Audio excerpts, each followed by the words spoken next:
Welcome everyone to the reopening Build Back Together, a Move Together event where we're going to be featuring local and national scene leaders. Last year, the murder of George Floyd, Breonna Taylor, and Ahmaud Arbery unified many of our communities and galvanized a rallying cry for justice. In the past year and a half, we have been confronted with some uncomfortable truths, and many of us have had to do some deep soul searching. Last summer, in response to the needs of this community, Move Together hosted a panel to amplify Black voices, teachers, academics, musicians, dancers, and scene leaders. As we are aware, we have two viruses going on in the United States, and we only have a vaccine for one of them. So we're here to take some leadership in easing the transition back for all of us into personal spaces. We are so grateful for the opportunity to share these amazing voices that you're going to see in a minute. We not only have so many amazing, talented dancers in this community, but we have some really amazing minds. And we have had, and I'm so excited for the opportunity that we're going to have to hear these scene leaders. We're going to be addressing many of your fears and concerns, and we're going to be hearing from scene leaders who have already been doing the work in this community to create positive change. I'm very, very excited for this program. It's going to be very informative as it relates to diversity, equity, inclusion, and COVID safety. So just do us a couple of things if you can. Please take the, share the link in the chat so we can populate this. This is going to be a really powerful, informative program, and we would love to get this out to everyone. At the end of the event, please go to movetogether.org, and we're going to be raising money for the Black Lindy Hoppers Fund. The link is down there in the chat somewhere, I'm assuming. Without further ado, let's keep this going. I'm going to introduce the host for today's program, Laurel Ryan. She is a nationally recognized swing dance instructor, MC, event organizer, and an educator by trade and training. She's passionate about decolonizing learning process and reframing practice and progress. Her lifetime experience with jazz music helps her connect to her students to this Black American art form. So with no further ado, let's bring in Laurel Ryan. Hello, everyone. I'm so happy to be here with you all. Thank you for tuning in. And so I also have some introductions to do because we have a whole host of panelists who are experts in their field and have some really great knowledge and experience to share. So without further ado, there's a lot of ado happening today. Dr. Ndiaye Kassim received her PhD in anthropology of music from the University of Pennsylvania. She's an educator and a DEI consultant. She founded Dr. Q Education Consulting, where she continues her work as a diversity, equity, and inclusion advocate. We're also joined by Nicholas Centino. Dr. Nicholas Centino earned his PhD in Chicana and Chicano Studies from UC Santa Barbara. His work focuses on the cultural practices of BIPOC communities as strategies of survival and negotiation. He's also the secretary of the Pacific Swing Dance Foundation, or PSDF. We're also joined by Tina Morales Armstrong. She is a renowned promoter, producer, swing dance teacher, and a judge. She has run international events for over 22 years, including Lindy Fest, Frankie 95, ILHC, ISDC, and is on the board of the Black Lindy Hoppers Fund. We also we're flush with doctors today. Dr. Murray Njai is a choreographer, performer, educator, and dance researcher in Lindy Hop and African-American vernacular jazz. She founded and leads Collective Voices for Change and is on the Black Lindy Hoppers Fund board as well. We also have the ebullient Lori Taniguchi. She's a teacher, dancer, scene builder, and local event organizer who also DJs and MCs. We're joined by Vicky Chan, who is a member of the award-winning 1-2 Swing Jitterbugs. She's a dance teacher, a member of the Move Together team, and an organizer of one of the longest running Lindy Hop events in Southern California, Lindy Groove.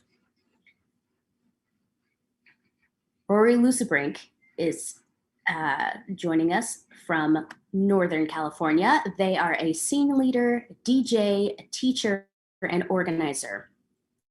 We're also joined by, ignore him, he's in a mood. But Rory organizes with Queer Plus Swing Collective, which is a space dedicated to amplifying LGBTQIA plus voices in the Lindy Hop community, and is working on their PhD at the University of Illinois. Joining the movement of doctors, I suppose. Michael Gamble is a 20-year veteran of vintage jazz and swing dance, founding the Lindy Focus in Asheville, North Carolina, and his band Michael Gamble and the Rhythm Serenaders actively performs across the country. We're joined by Dr. Yon Na, who earned her doctorate in organizational psychology. She is a DEI and organizational effectiveness consultant for Fortune 500 and high growth companies. She founded Radiance HQ, an organization dedicated to advancing Asian women in the workplace. We also have Dr. Doi Segev, who is an internationally renowned transplant surgeon and professor of surgery and epidemiology and associate vice chair of surgery at Johns Hopkins University. During the pandemic, Dr. Segev has shifted his research to the understanding of COVID-19 and its implications in the solid organ transplantation. We also have the illustrious Hilary Alexander, singer, dancer, and event producer. She created Camp Hollywood in 1998, the National Jitterbug Championships in 2001, and has been the co-leader and vocalist for the Jonathan Stout Orchestra since 2002. We also have Chisomo Selmani, MACCCSLP. Do I need to start adding letters to my name? I got to go back to school. Is an associate professor of communication sciences and disorders at Baldwin Wallace University. Chisomo and jazz historian Bobby White host the podcast Integrated Rhythm to elevate BIPOC perspectives in swing and other Afrocentric dance communities.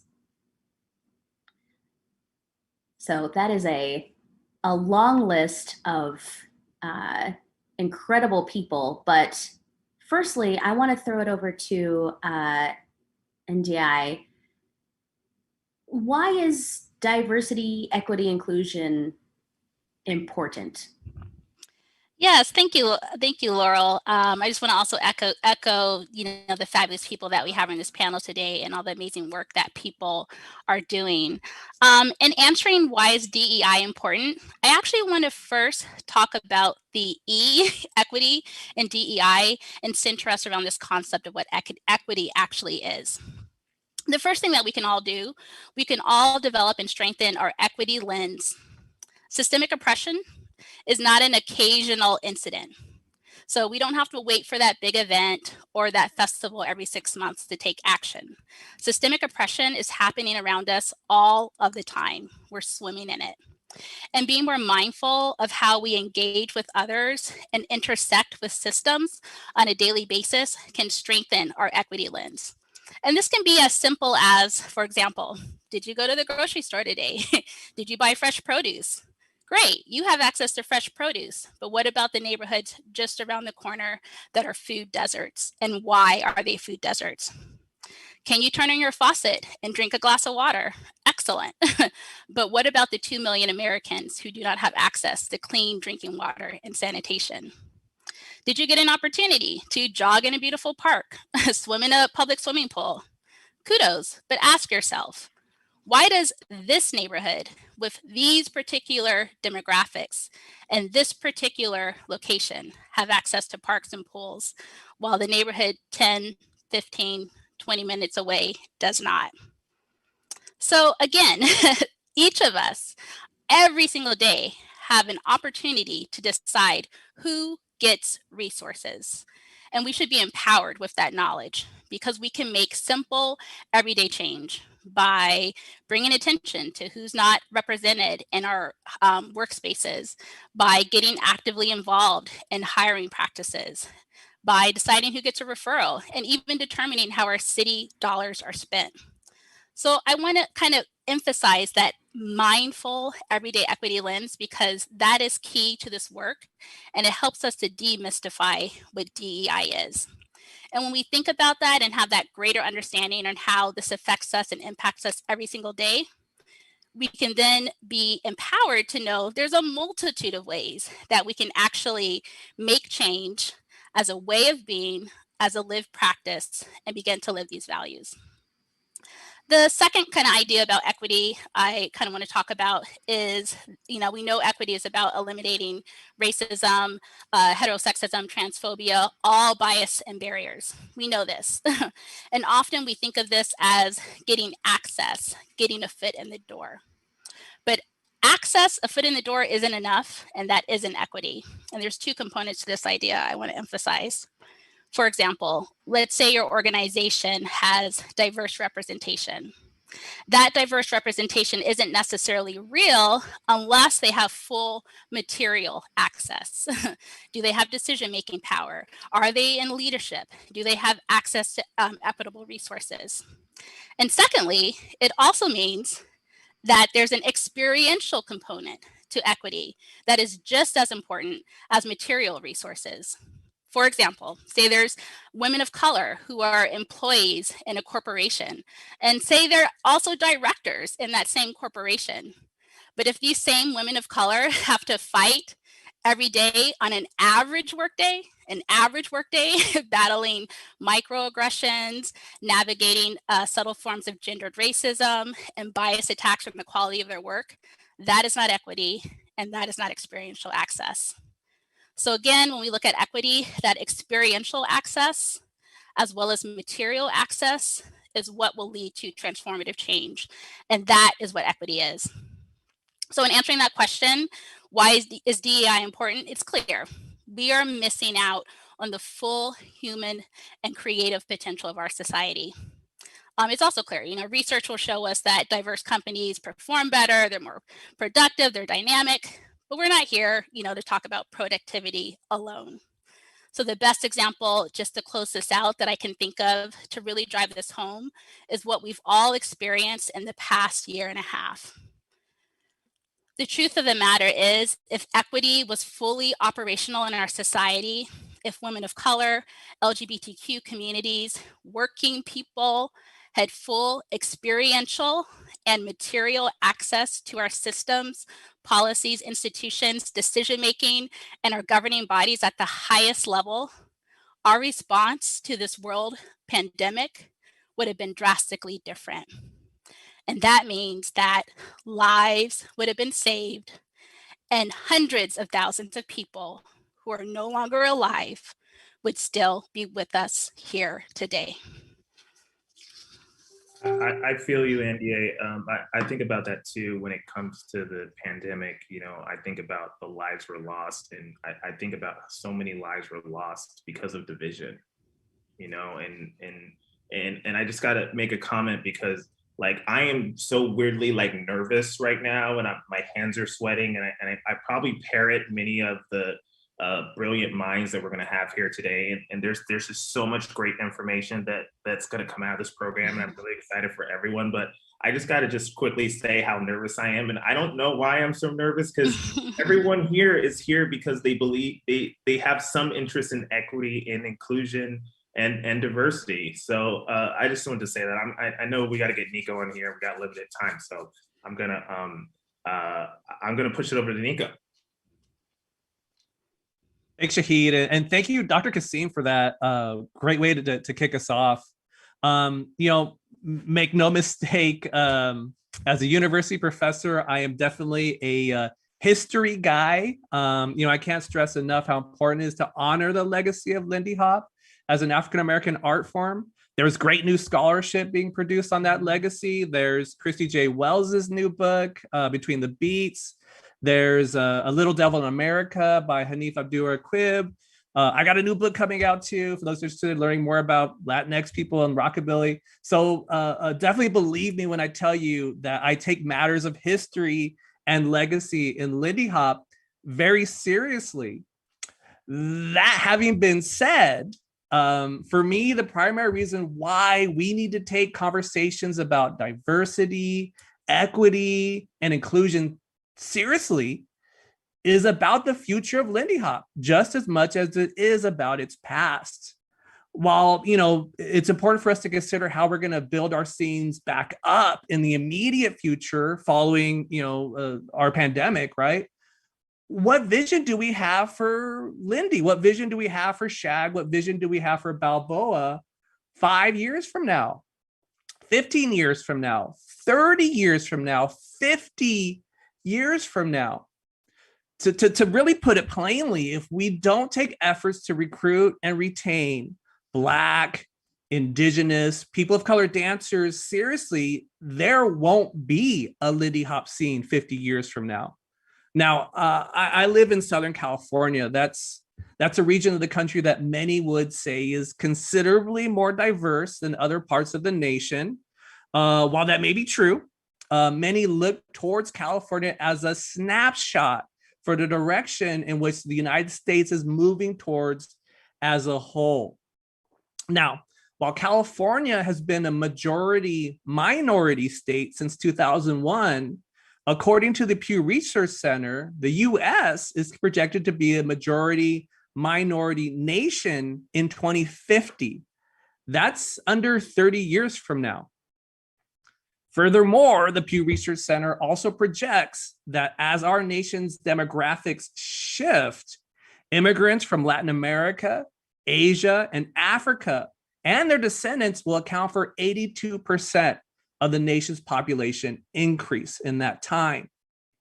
So, what will happen if we maintain our scenes status quo? If the population that makes up the critical mass of our dances practitioners, teachers, and scene leaders right now remains the dominant makeup of our scene for subsequent generations. As a lot of us already know, it's hard enough to recruit and retain new dancers to begin with. Now, imagine how much harder that will be in the future when over half of the nation's population won't see themselves reflected in the scene's makeup. Again, history, legacy, social justice, those things matter. Those things absolutely matter. Those are things that I think we can agree are good reasons as to why we should work towards greater diversity, equity, and inclusion in Lindy Hop. However, even if those things are of no interest to you, the sheer fact that our community and this dance that we love is facing an existential crisis in the long run really should concern each and every one of us.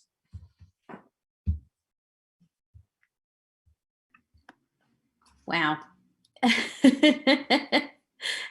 Yeah, when you put it in that context,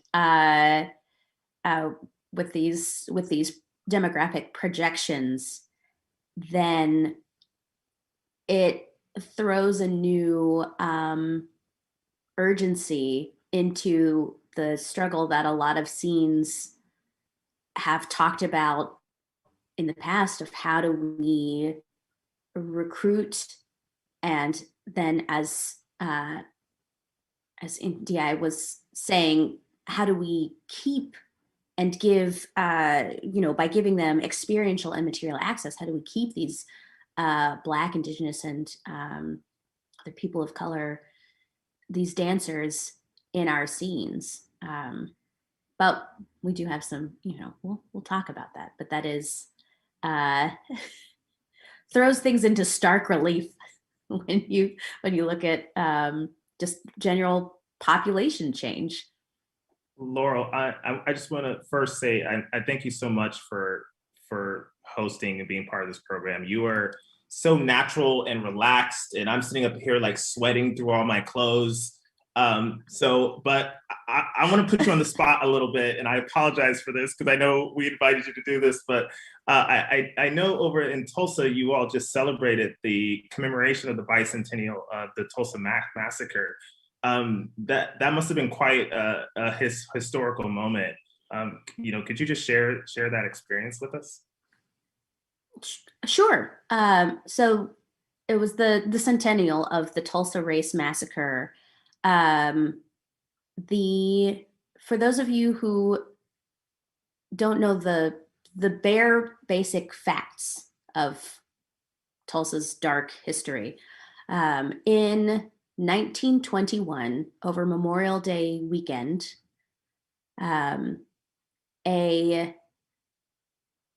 young Black man, Dick Rowland, or Diamond Dick Rowland, who's a shoe shine, went into an elevator to a nearby building operated by a young white woman. I believe her name was Sarah Page.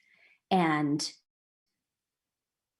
we don't know what happened. We don't actually know what happened to make Sarah scream. But she screamed as they were reaching the first floor. And Dick Rowland, who I believe was 17 at the time, ran out of the building. And that was the inciting incident that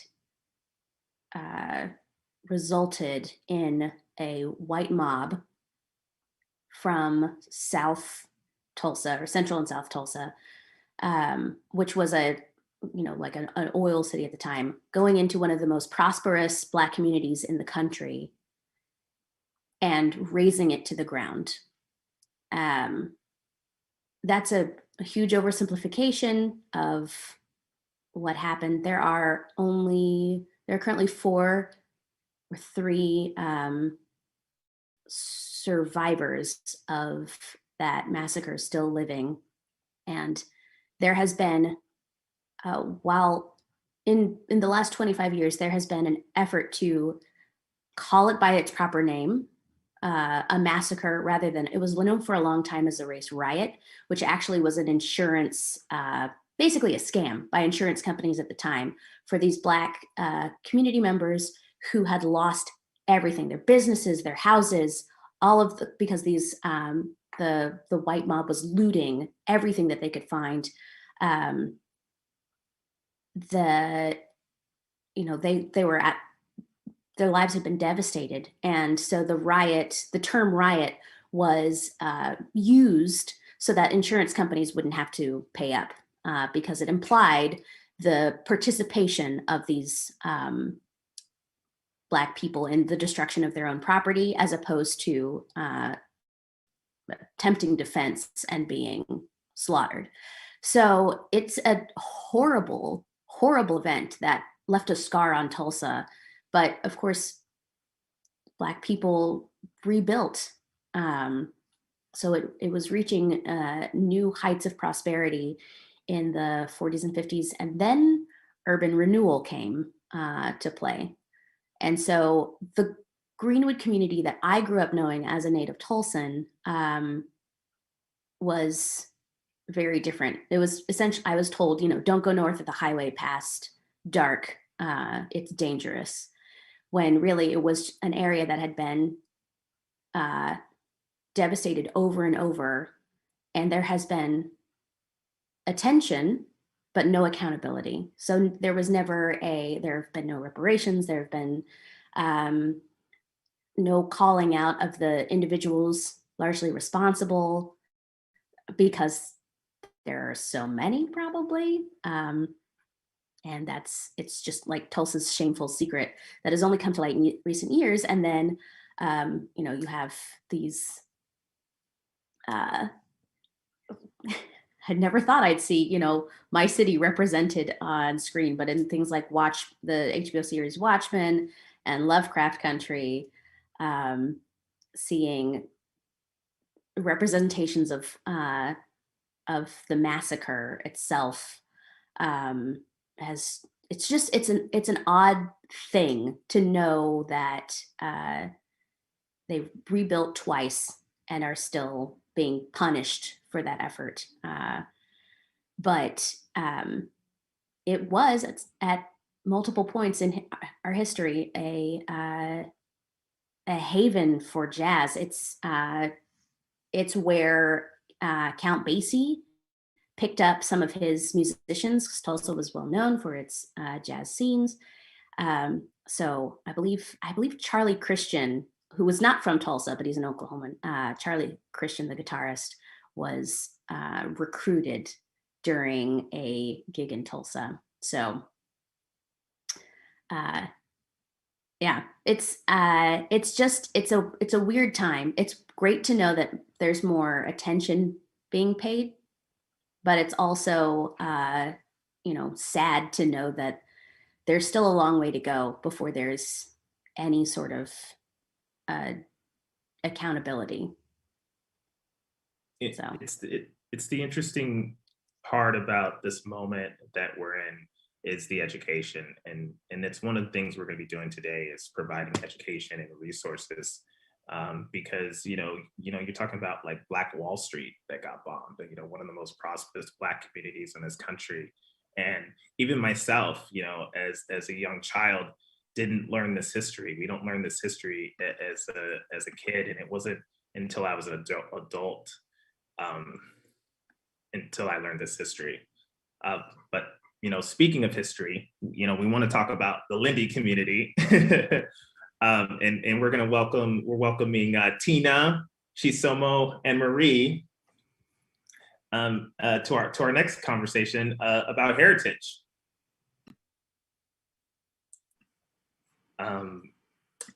So let's talk about heritage a bit. Thank you all for jumping in.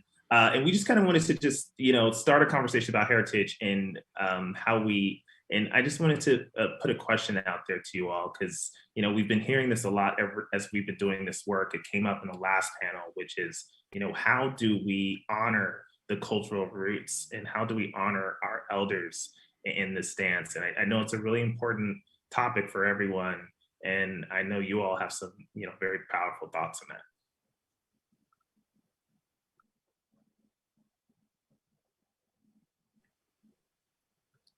Tina, did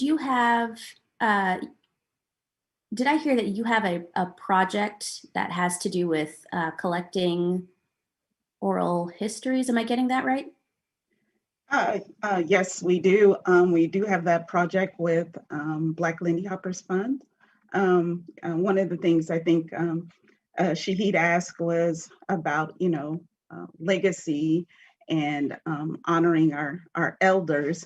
And so for me, as a Black woman, in this culturally and historically, one of the biggest things, one of the most important things that you can do to honor your elders is this matter of respect. And so that for me, that's I achieve that culturally and historically because of the way I'm raised. But there's also things that we can do within the community. One of the biggest things that you can do is actually listen to them. Oral history is so important, at Black gatherings. If the great grandma, your great granddaddy's talking, you listen. That's what you do. You listen. The sheer fact that they dealt with and experienced things that you can only imagine commands that respect. The fact that they actually survived. This is why you honor them and you respect them by listening to them. There's a lot of cultural and traditions in that are intrinsic to Black culture. Right. You want me to expound on that? I can. Well, and so with this project, are you so your goal is to just collect these stories? No, so part of it is collecting the stories. It's also sharing the stories with the Lindy Hop community and others at large. we've already kind of started that. We've also have this concept of stewards, and these stewards actually are interviewing our elders and people who are, sort of tradition bearers, or people who have these the historical knowledge about our elders, about our scene in different ways. And we're collecting those stories and we're safekeeping them, because that's the thing that goes away quickly. And once it's gone, you can't get it back. So that's very important to the Lindy Hoppers Fund and Black Lindy Hoppers Fund. Wow. And that's something that's so incredible about this project, I think, is that what we're running up against, I say we, like I do any research, teehee. So the historians within the Lindy Hop community keep running up against the lack of information about many of the early Lindy Hoppers, especially the Black women who were involved. And so as we're trying to contextualize this dance, then we only have these very specific stories or perspectives. It's why people like Frankie and Norma and Dawn were so important to us,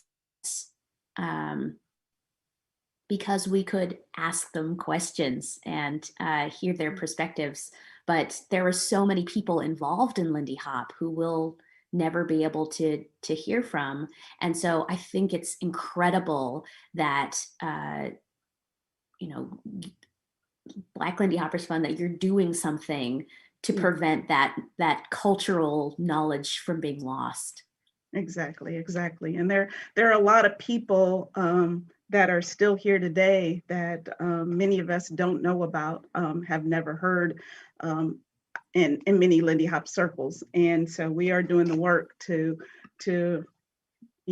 find those people, talk to them, and projects that we have going on in Harlem, projects that we have going all across the nation in regards to respecting and honoring our forefathers in the dance and our cultural heroes. Yeah. Well, thank you. And there should be some in the Facebook chat and the YouTube comments. There should be some links for those of you who are watching to get connected to these projects and learn more about them. I want to ask Marie about teaching that cultural context. So I know you were primarily working in Europe, which is, as we know, the birthplace of non-Black people. So how for our non-Black dancers and instructors and scene leaders, how do they teach the cultural context? I mean, what should they be communicating? And I say this, those of us, the Black dancers amongst us, we can benefit from this too. But yeah, I just wanted to ask Marie, how do you teach that? Yeah, and it's an interesting topic, and to piggyback with what Tina was saying, you can't if you don't know the people, if you don't talk to the people, if you don't bring forward the people. It's like, because culture lives and is passed from people to people, from that community or society.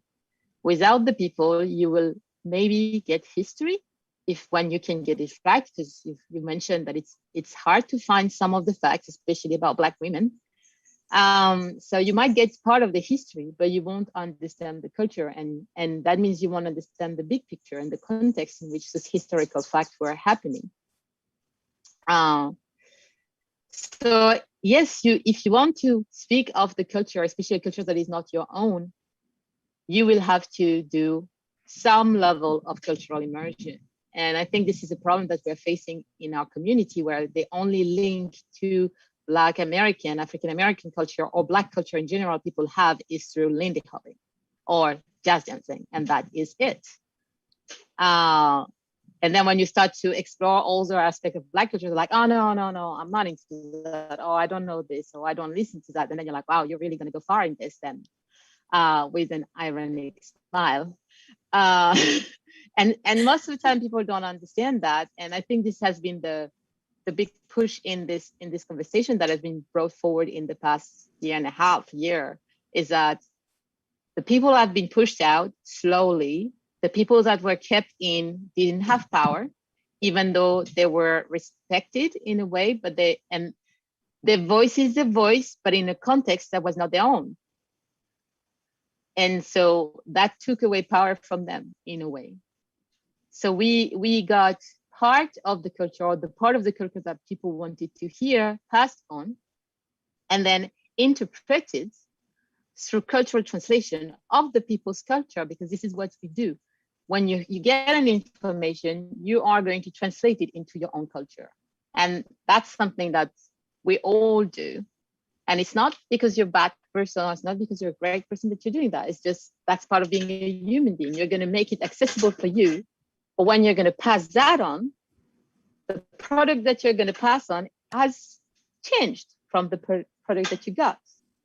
And the absence of African Americans in the scene, or the push away of African Americans in the scene, I should say, little by little, has made that we never had a reference point to go back to the original idea, so that we could adapt that cultural translation that happened, which led to 30 plus years later, the scene that we have today. Right. So we want to understand culture, we need to bring back the people. Marie, what would you say? Just this question comes up. I'm an instructor. I don't come from the culture. I love the dance. I want to spread the dance. I want to, but I do want to honor and teach from a cultural perspective. But I'm in an environment where there are no Black people. What types of I know. I hate saying this to you because everyone wants it to be prescriptive, which is like, here are the 5 things you need to do. But if there was something you could say that, could be, like here are my takes on what I think we should be sharing from a cultural perspective. Well, there are some fundamental values that are shared between Black culture and an African diasporic point of view, which you find in different geographic culture, in different dance styles, dance forms throughout the African diaspora.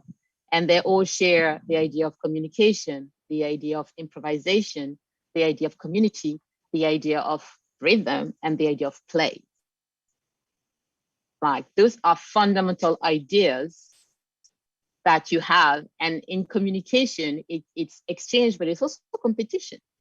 Because we had that talk with Tina, like, we like to compete as Black folks. And like, I always talk about my mom, how she's got the best dresses to go to church, because going to church is a competition and you have to outdress your friends or something.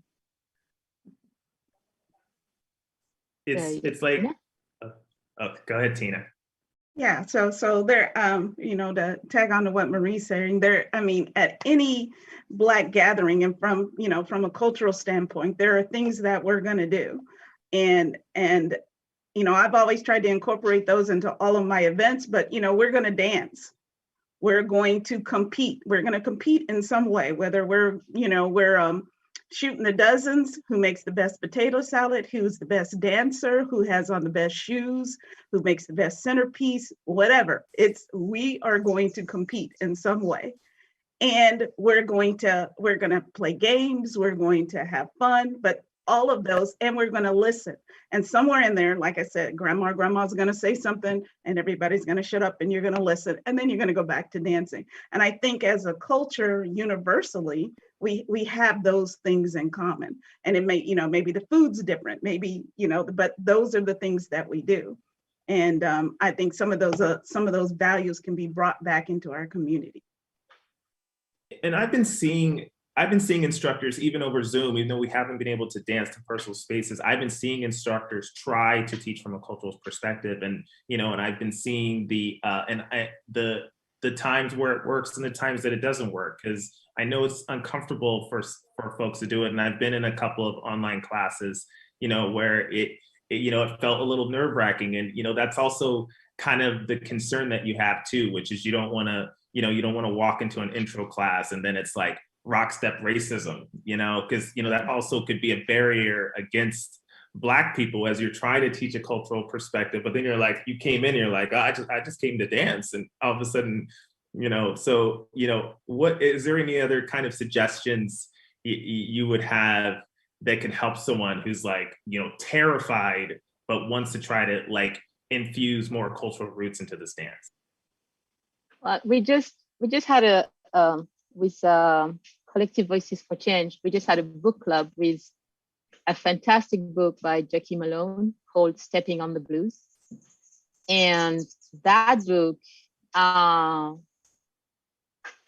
is the first step to understand African American culture. For me, it's a must read book.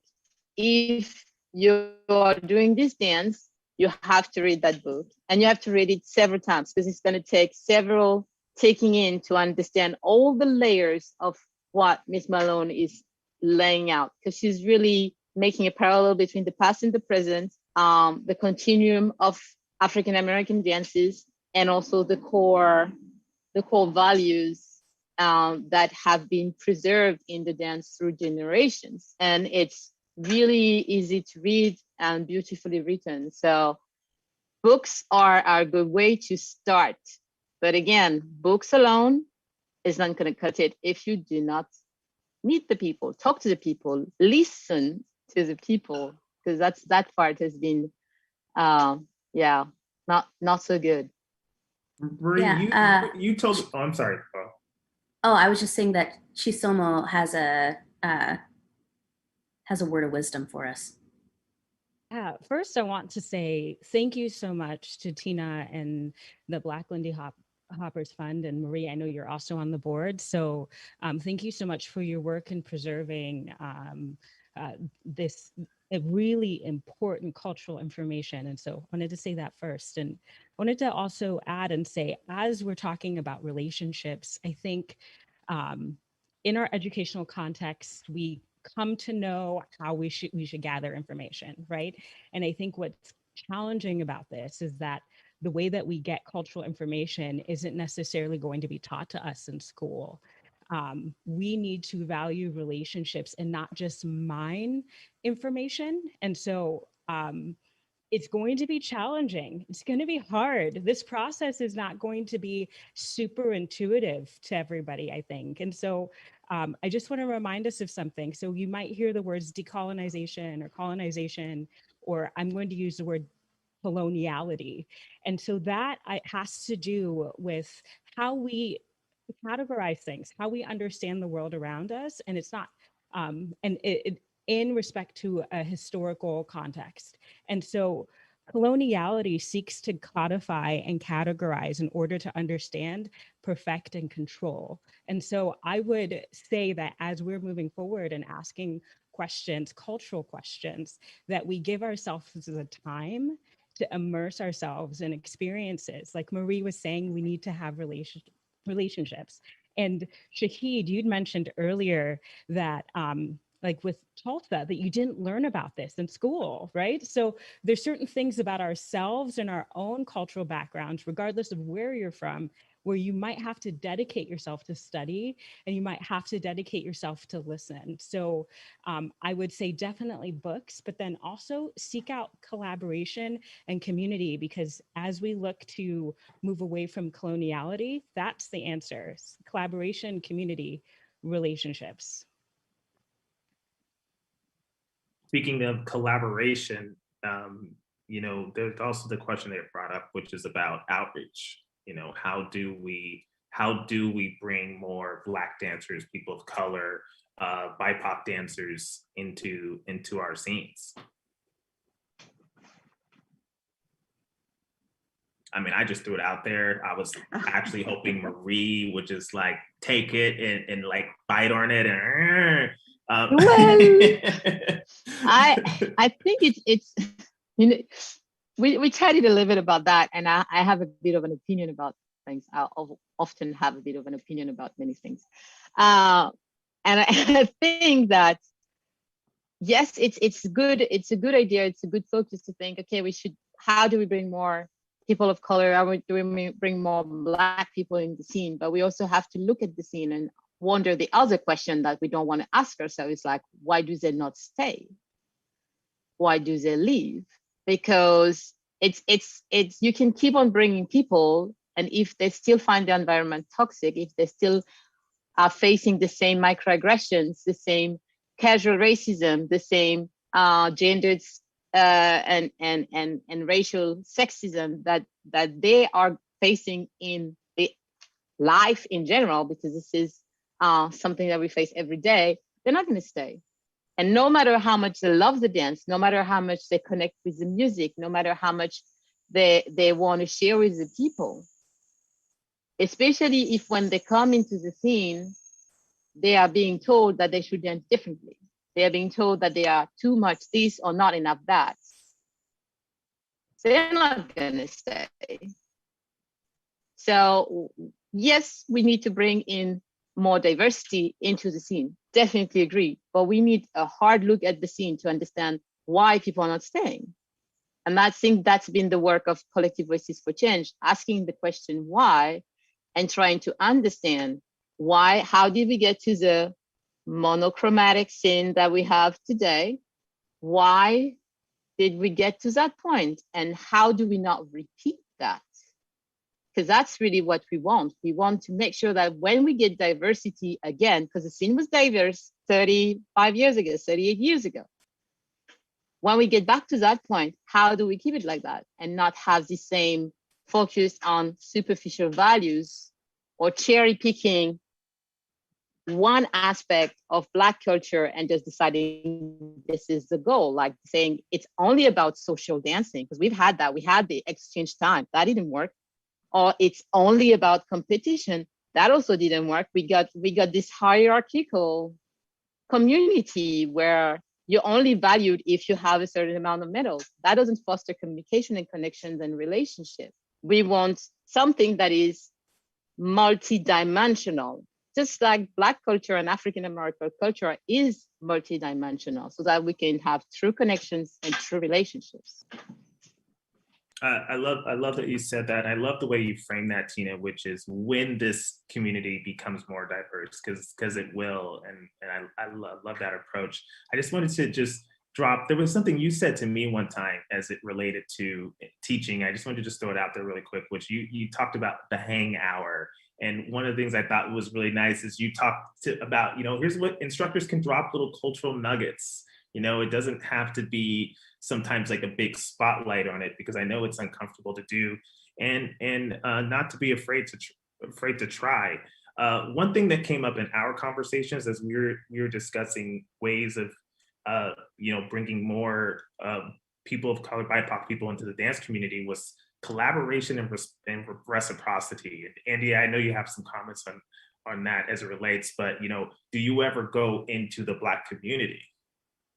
Or are you always asking for people in the Black community to enter into a space that might not necessarily be their own to experience a dance that originated from their culture?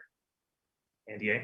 Yeah, actually, because I feel like, yeah, that's always kind of like something I hit on too. And I feel like what Chisomo talked about, how do we avoid coloniality and objectifying people and turning us into commodities? And then when Marie is talking about that experiential access, what are you inviting people into? That's exactly what I think about when I think about outreach. Is it reciprocal? And that's kind of the question I would maybe toss back out to, Chisomo and Marie, because I feel like your ideas blended so beautifully. It really married together this idea of, hang time. How do we make these communities holistic and wholesome and true and based on relationship? And then if we're really thinking about power imbalance, yeah, how are you actually engaging? Is it a one-way street? You can't just be inviting people to your space. Are you in other spaces as well? But yeah, I'm curious, what are maybe some of your thoughts on that, Chisom or Marie, this idea of outreach, thinking about how you brought together avoiding coloniality with this idea of the experiential access that people need.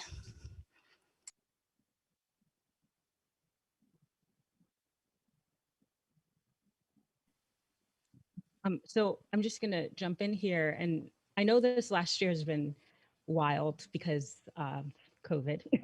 So we haven't been able to connect in the same ways. But I've seen some scene leaders do some really interesting things and taking advantage of the time. Because I think typically in a typical year, we're just so fixed on doing event A, event B, training for event C, that this time to develop relationships and to have an exchange, it's not just going to a dance and dancing the way you want to, but actually having an exchange of ideas and concepts. I'm seeing more and more scene leaders do that. And so I think even, my cultural context is, I'm from Zambia. I was born in Zambia, and I've spent my life learning what it means to be a diasporic African, because I've lived in the United States for a good chunk. And then also because I am a Black woman in the United States, I'm perceived as African American, and I have found safety and refuge in African American communities. And so there's part of me that super identifies in that space as well.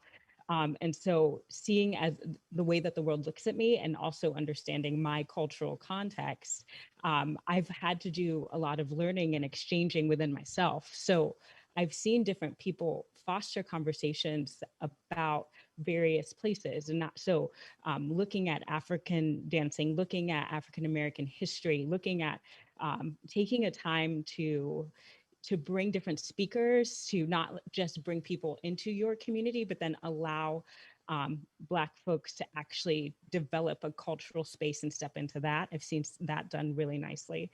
And then lastly, I would be remiss if I don't mention my podcast, Integrated Rhythm.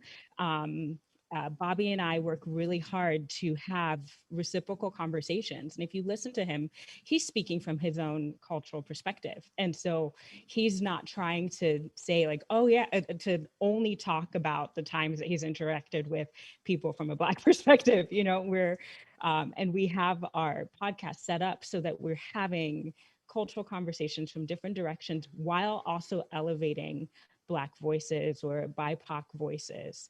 It's really important because we as people have certain voices that are more central to us, right? That are more proximal to us. If you turn on the TV, you're going to see certain bodies and certain faces. And those faces and those bodies don't often look like me. And so they don't often look like the people who originated these dance styles. So the hope with our podcast is to give BIPOC voices an opportunity to be centralized and to not just mine experiences, but to let people tell stories the way that they would like to tell stories. Right. Just wisdom droplets raining on us from these incredible people. I'm privileged. So, you talk about elevating Black voices and a lot of, and then talking about experiential and material access, and so giving Black Lindy Hoppers, opportunities. I just want to kind of shift our focus a little bit to talk about the Black Lindy Hoppers Fund and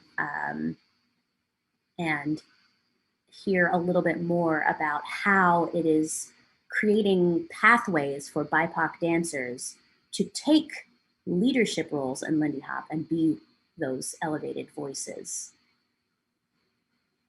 So I believe we have a video. Yeah, one of the things we're doing here is, as we're talking about these cultural perspectives, is, there is an organization that exists in our community right now that are working on these issues, and one of the things that we want to do is we want to do our best today to support them. And we're going to watch a quick video of just learning a little bit about the Black Lindy Hoppers Fund.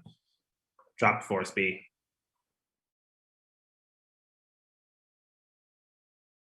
We're really happy to present more programs for the Black Lindy Hoppers Fund. The notion of mentorship is imprinted in Black cultural tradition. Elders of the community share their experiences to nurture the potential of the next generation.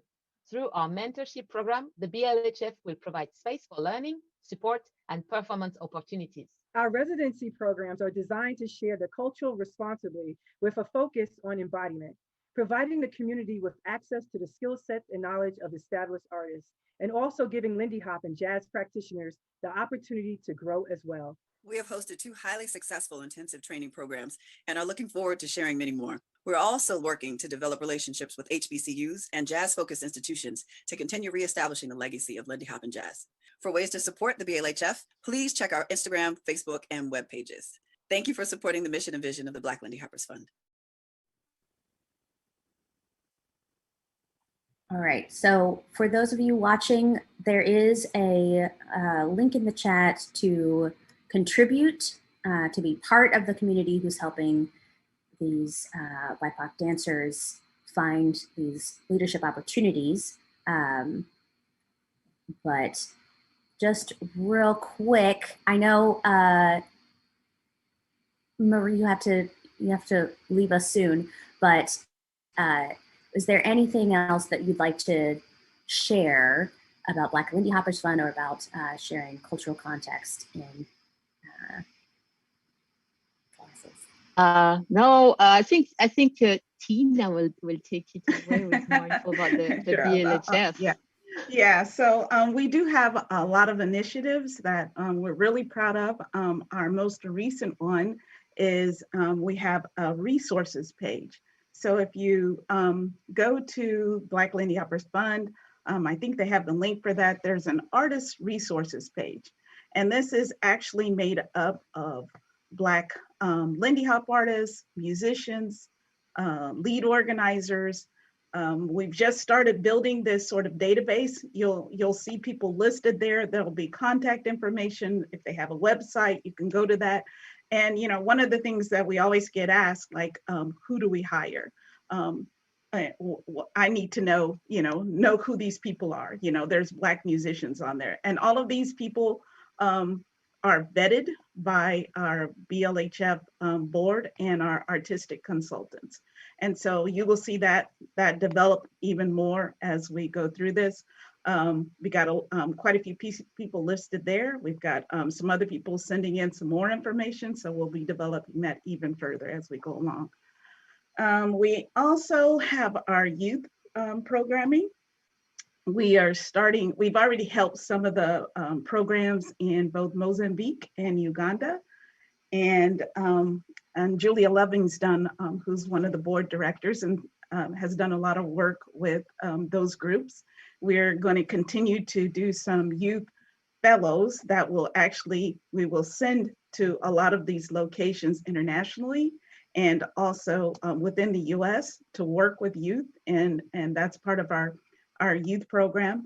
There's a program that we're going to be having with our youth program with ILHC.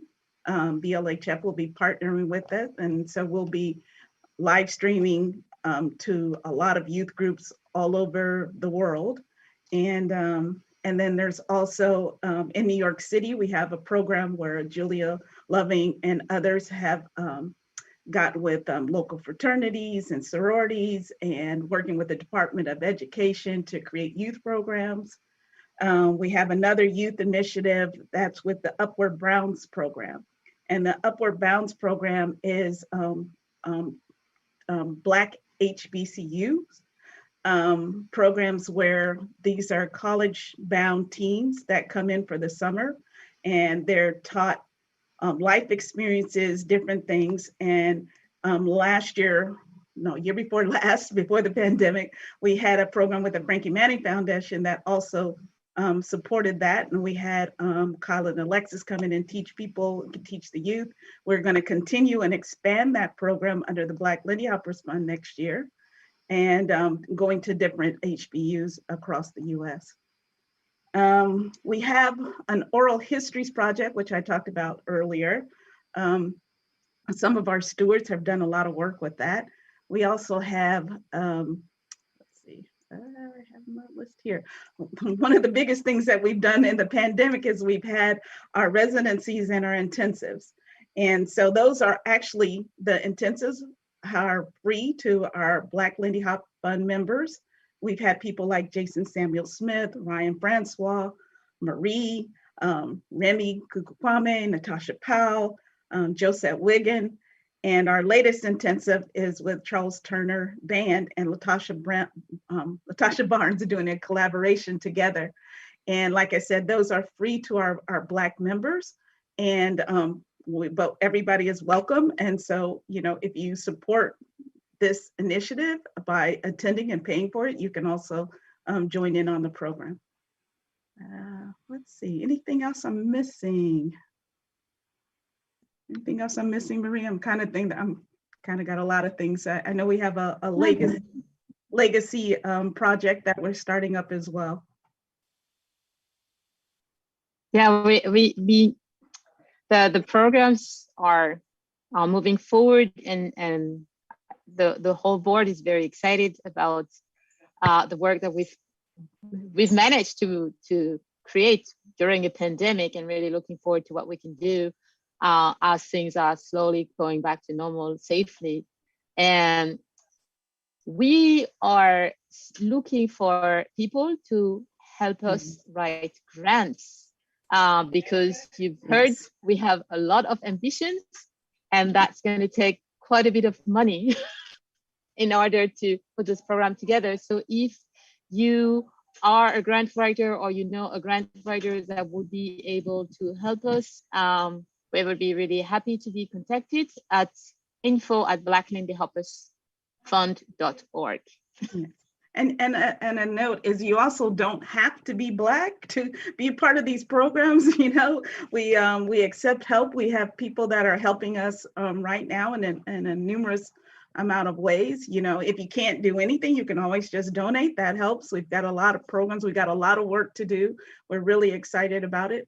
Just like Marie said, hit us up at our info address and let us know what kind of skills that you can provide to help us with. We'd be most appreciative. Thank you, Tina. Thank you, Marie. Thank you, Juliet. Thank you, Latasha. Anyone else who I've missed, thank you so much.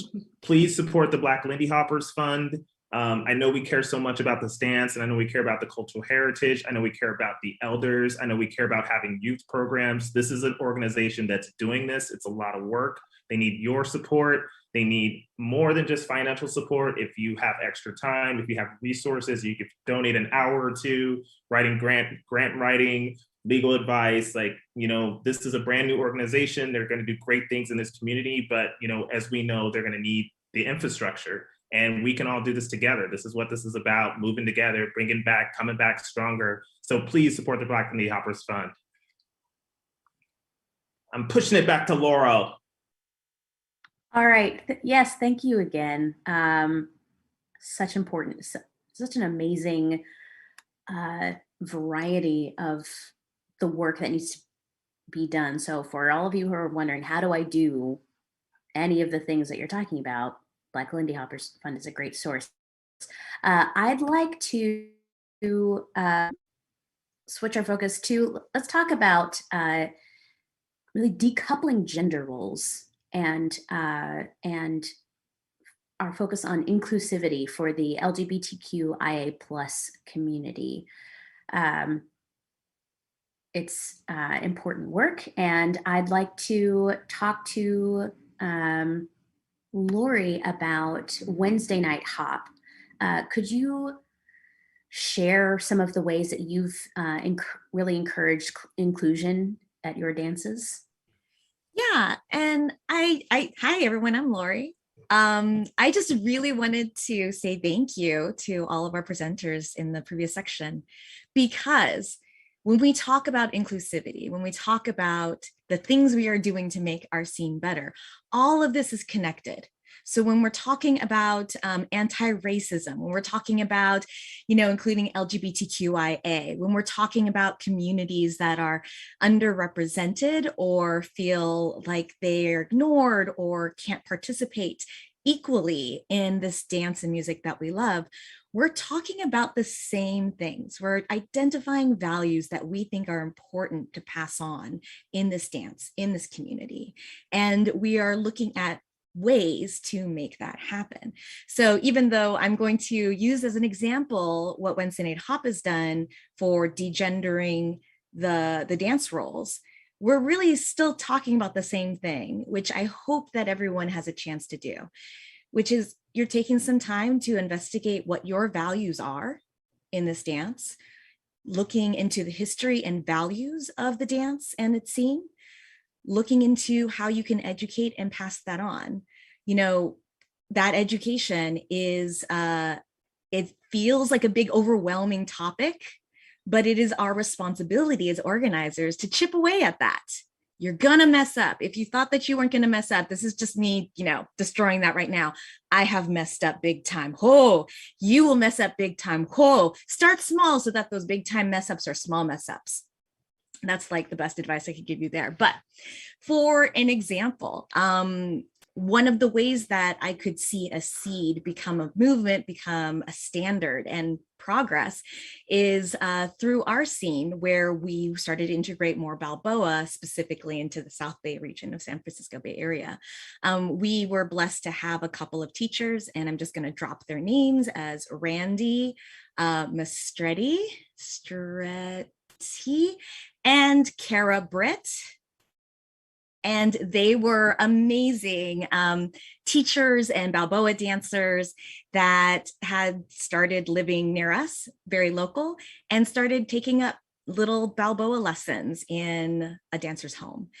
And through over the years that they were running these little intimate classes, they had moved their education format into everybody leads, everybody follows. And this may be something that you've heard of before, but the idea that you teach a class in which you're following and then you switch roles and then you're leading and you're kind of going over the same concept, but from two different perspectives. And it was amazing. And for me, first coming into Balboa with that expectation, I felt like it gave me personally a whole view of the dance in the way that only learning one role at a time would not have given me right off the bat.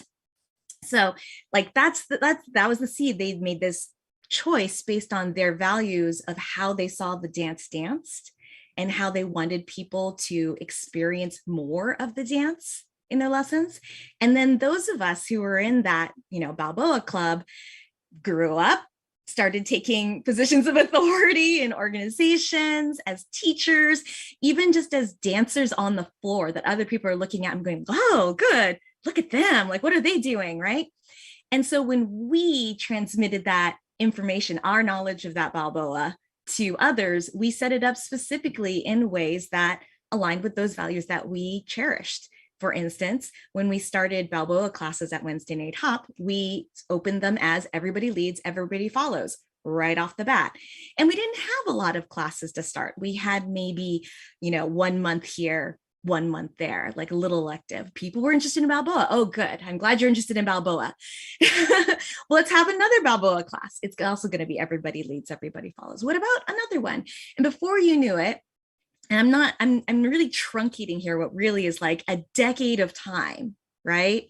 Before you knew it, in a decade, we then have Balboa classes available every month.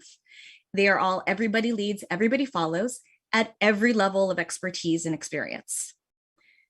And that has had a big impact on how our dancers see, feel, learn about the dance, how they conceive of their own dancing. And this is not to say that anyone can just choose a role that they like and do it, right? We don't take that option away, but now there's more opportunity for them to sort of see things. And personally, as a person who is now grown up and now sort of supports this educational format, I remember going to California Balboa Classic, and I could go to CalBal and taking a class. And I was a leader in this class. and, stuck with that role for the entire weekend.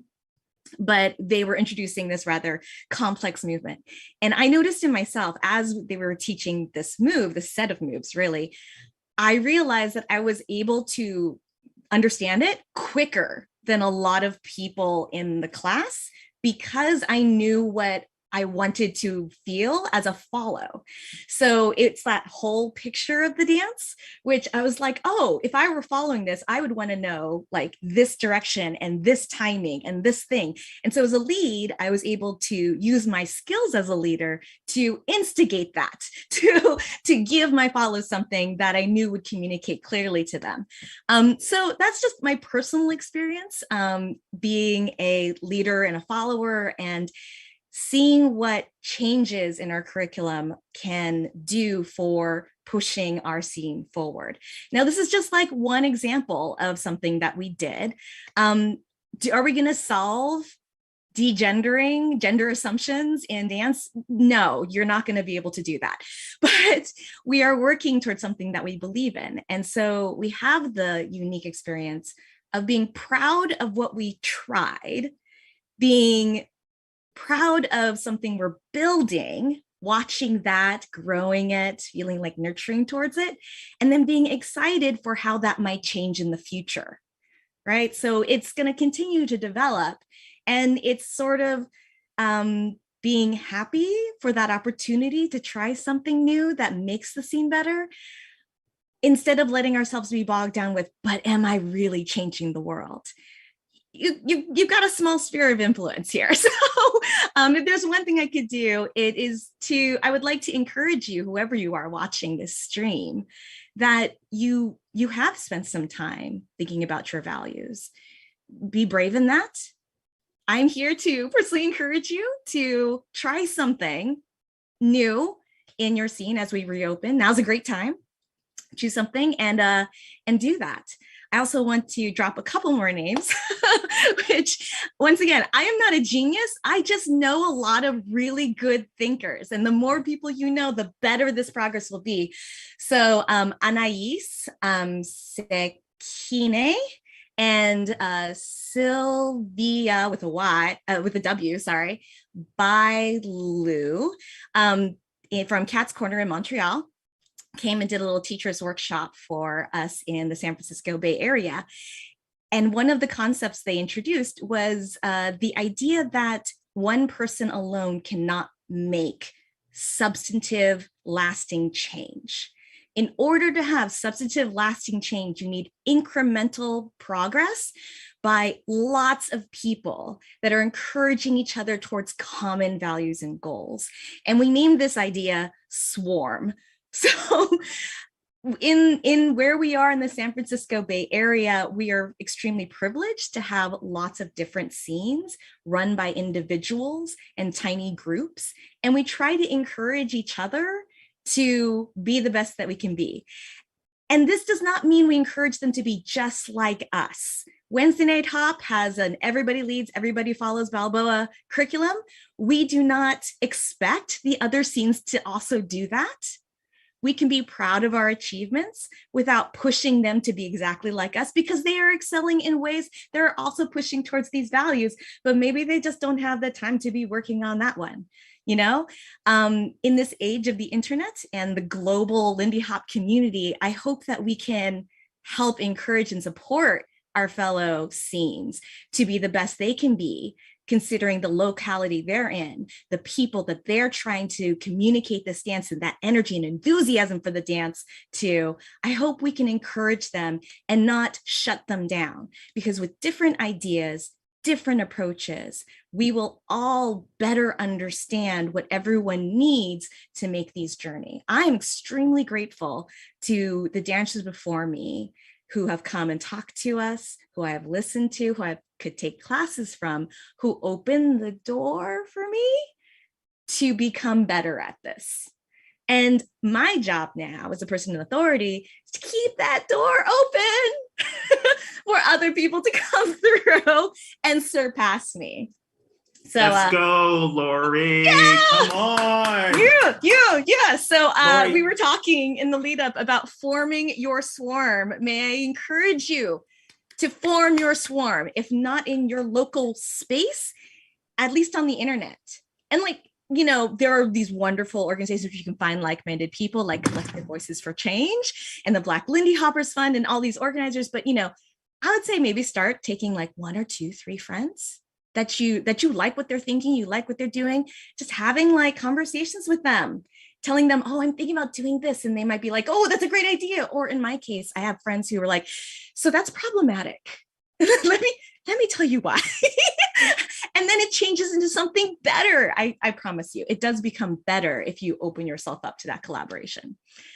Lori, I love Form Your Swarm. That just like, I feel like that just rocks. You rock. Can I drop one more name? I just want to shout out to Amira. Shout it out, Lori, shout it out. AMIRA SELIM. Amira has been heading our local swarm group. We call it Swarm, where we just get together monthly and talk about anti-racism issues. This is something that we have self-selected that we're interested in.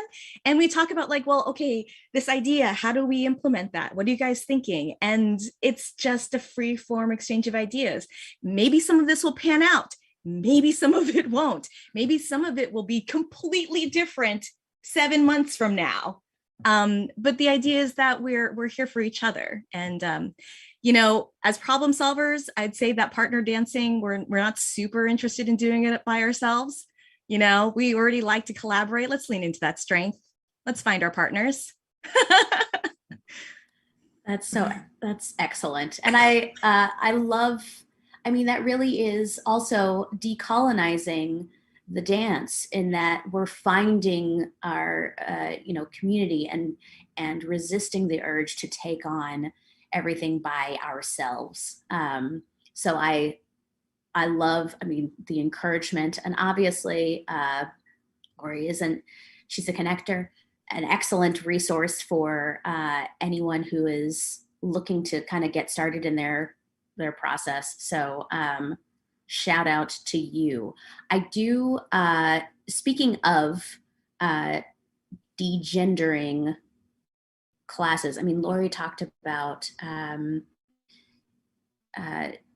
starting from degendering roles, and everybody leads, everybody follows. I know Vicky, with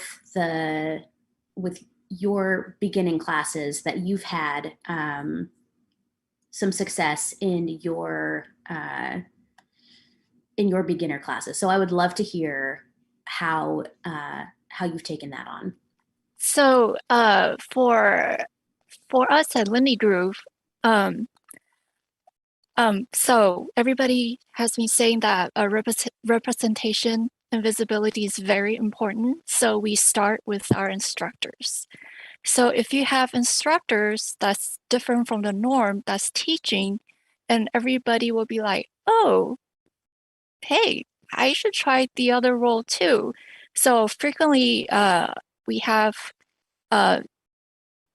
the 2 female gender instructors teaching together as lead and follow, or we had the 2 male gender instructors teaching together as lead or follow.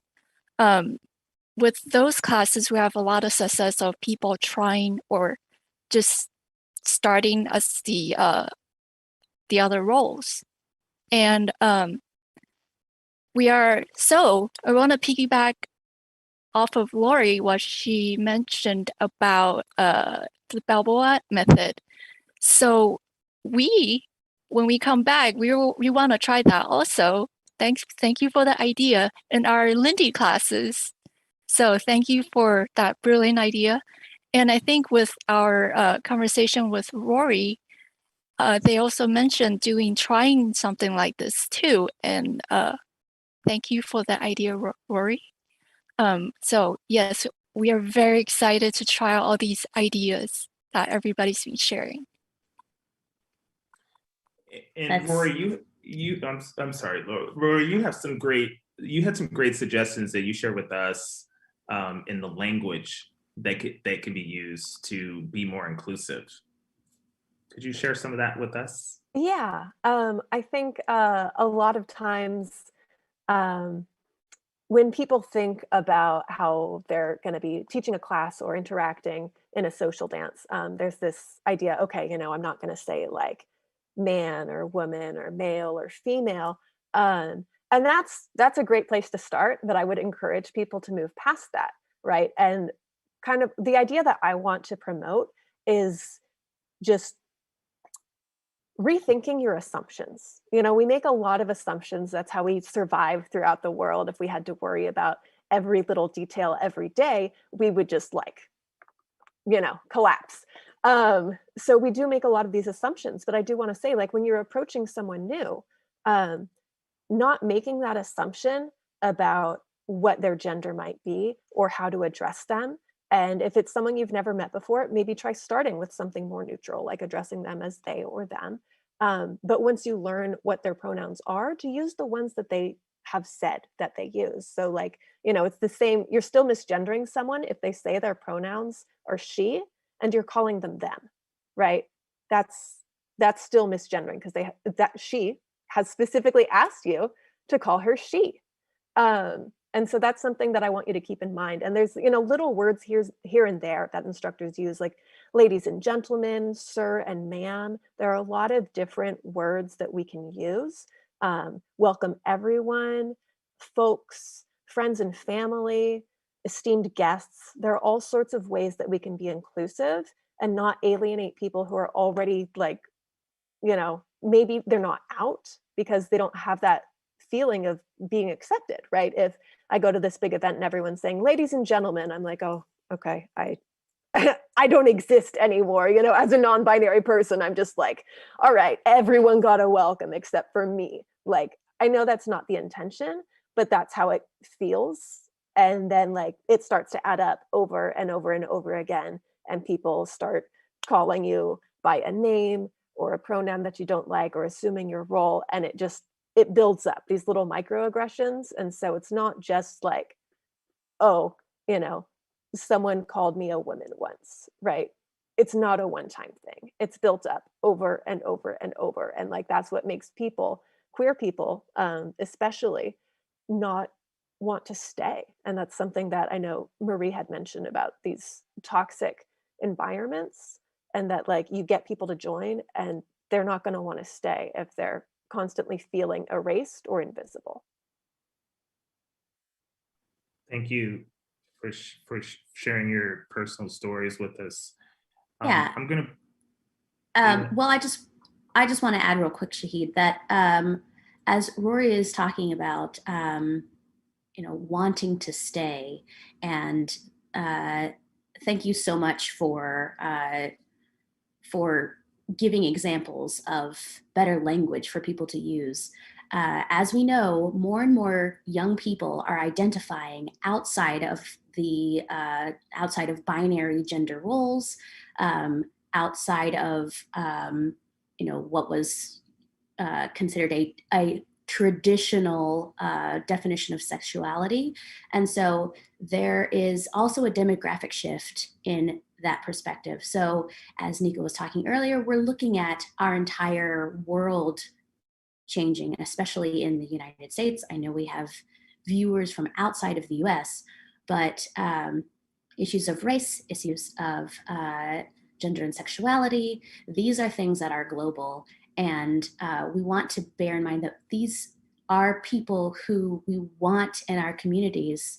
We want to have exchange and interaction, and and so it is so important for us as scene leaders and organizers to be bold and make those, even if they're just small steps, like saying leads and follows, or providing name tags and asking people to write pronouns and or dance roles. I know that I've seen some places where they have pins, and it's lead, follow, or both, or you can add your pronouns. And so there are so many ways to start small with changing how the people who are coming into your community are addressing each other. And therefore increasing the likelihood that people who don't identify as, what is considered traditional, which is, Eurocentric and white supremacist anyway, then we're going to, we're just going to have a much richer and fuller community as a result. So that's my word. Those some beautiful words, Laurel. I want to get Michael and Tina in here, but Rory, I know you had a few. I know there were some shout outs to be had. Yeah, I did want to point out that there are some queer groups that you can get involved with. So there's a Facebook group that is for LGBTQIA+ self-identified people and allies. So if you want a space to learn as an ally, that's a great resource. There's also a group that mirrors that, but is specifically only for queer and LGBTQIA+ self-identified people. And this includes dancers, musicians, organizers, anybody who's in the scene, right? It doesn't just have to be dancers. And about a year ago, we started a group of queer dancers noticed that we didn't really have a very strong sense of community or who the other dancers were. We couldn't necessarily look in a crowd and say, okay, yes, that person is a part of my community. And so what we've done is we started the Queer Plus Swing Collective, and we are an international organization, and we're working to amplify and nurture queer voices in the Lindy Hop community. And we meet somewhat irregularly, but we're trying to, we're still a new organization, but we meet on occasional Saturdays. We have an upcoming event on July 10th at 10 a.m. Pacific time. This is only for self-identified LGBTQIA+ individuals. So it's a safe place. You do not have to be out to join. You will not be outed if you join. The only way to get that information is through the Queer Only Facebook page. So it's not posted in the allies group, and no one else has access to this information. Although if you need help finding that information, if you don't have a Facebook, please, reach out to one of us.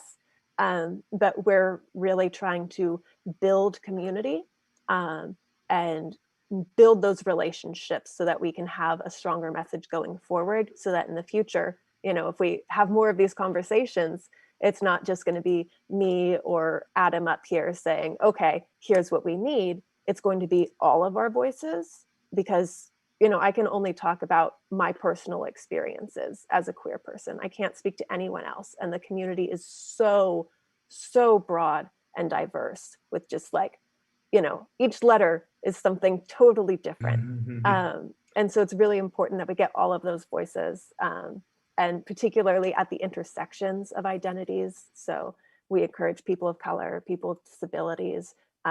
If you're interested in leadership, we're totally just open. We want to hear, we want to know, we want to just expand and provide a platform for people to really feel like their voices are getting heard as queer people in the Lindy Hop community.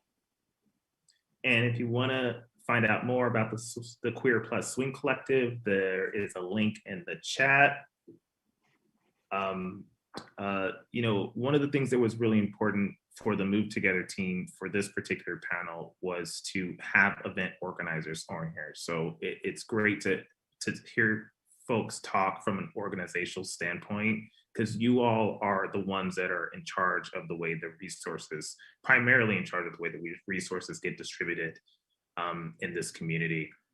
So I want to, but we do have a couple organizers, that operate on the national scene that have been doing positive change in this community for many years. And I want to take some time and honor them, because what we're talking about right now is values. And if this is part of your value system as an organizer, then you take the steps and the efforts that you can for your event to honor your own specific values. So Michael, I'm going to put you on the spot, my brah. And, could you, we kind of talk about incremental change when we talk to organizations, because, you can't really attack every single issue all at once, you know, so you actually have to have targeted measures, and you have to be kind of specific, which is I'm going after outreach, I'm going after hiring practices, and then, you know, and then maybe you continue to stack the blocks. So can you share with us your approach with the events that you've run?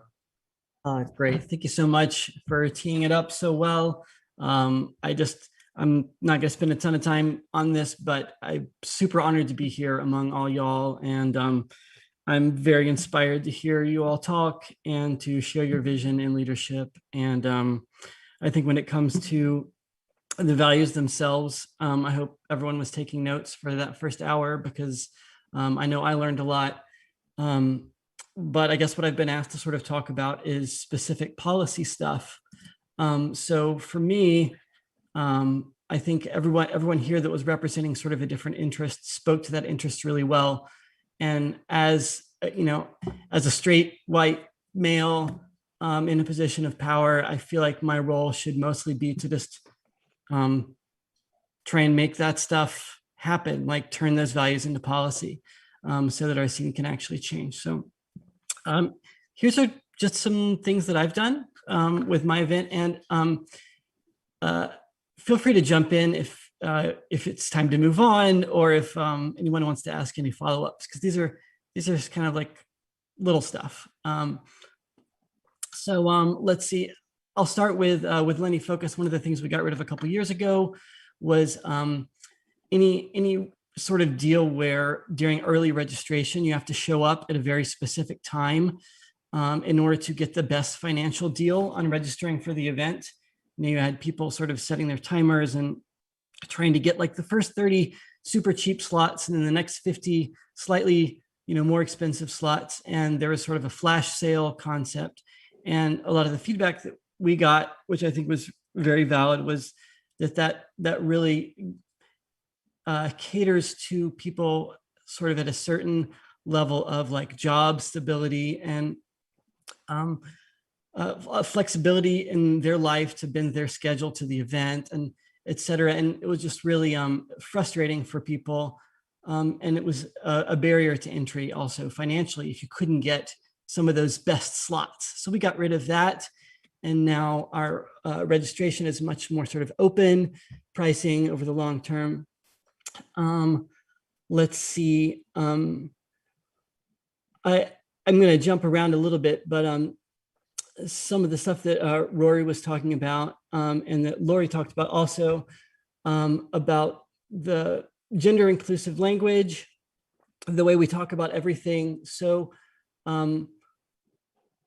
one of the things that we implemented a couple of years ago is to have a like language and values document that as an event we create, and we ask all of our instructors and staff to not only read but sign on to.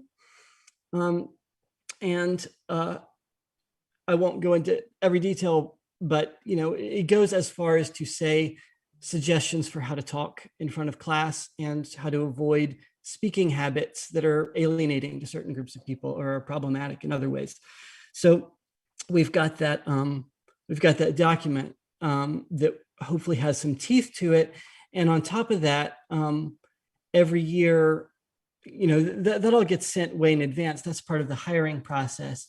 But once the event actually happens, there's a human person-to-person component to it also, where, you know, and this is like the scariest, you know, 20 minutes of my year, but I go to a staff meeting with everybody and I walk through that document sort of item by item and talk about why each thing is important, why it's important to the event, and why I hope they take it seriously. And I let myself receive questions and pushback about any of that stuff, so that it really becomes like, this isn't just words on a page. You know, we really want to create a space for some cultural change here. So I think that with any policy, there has to be that component of like putting yourself on the line and actually having person-to-person interactions involving it. Some other stuff. This one's a little, it's a little less of like a bullet point policy, but I do think it's important. We've really tried to de-emphasize levels as a concept in sorting dancers. there are definitely a time and place for words like beginner, intermediate, and advanced, but we don't want that to continue to be the default in the same way, especially at a larger event where there's this tendency to be like, and we did this, so like we're very guilty of perpetuating it up to a point, but where we have like level 1, 2, 3, 4, 5, 6, 7, 8, and it's just this very it's this very false hierarchy that gives people the idea that their dancing can be scored in a single number, but also that like there's this progression that like if you were level 6 last year, then you better be level 7 next year.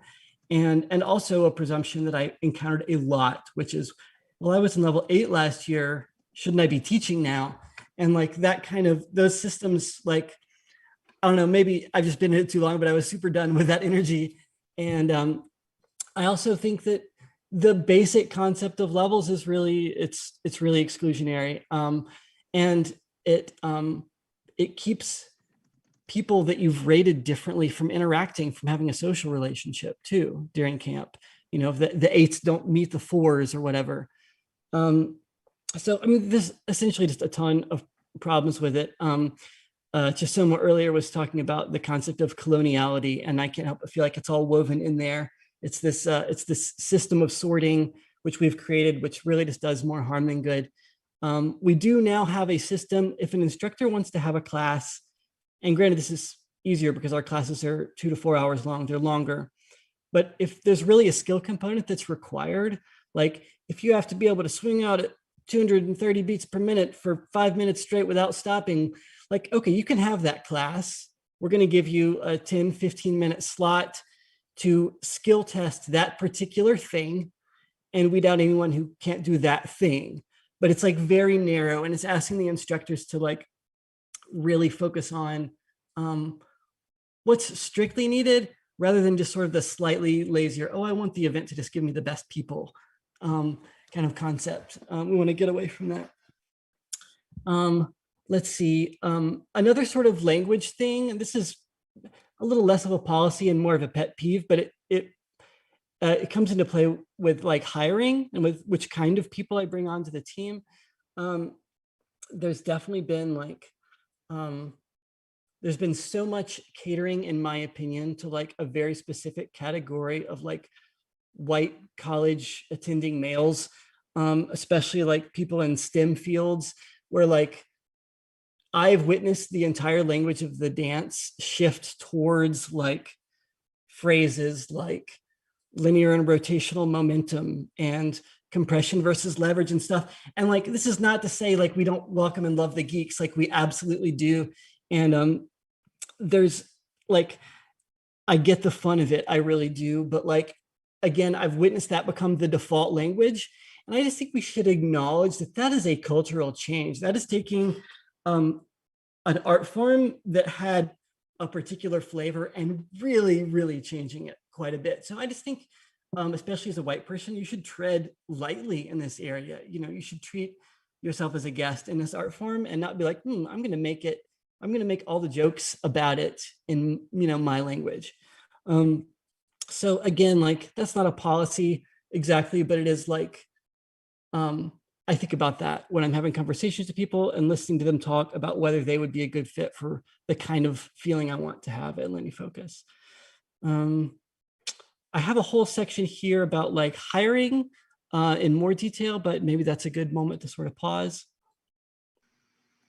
Well, I mean, fantastic stuff, first and foremost. But I know with Michael, you and Tina, we've also been re-examining your hiring practices. And so I know Tina, not only have we talked about kind of deconstructing that hierarchical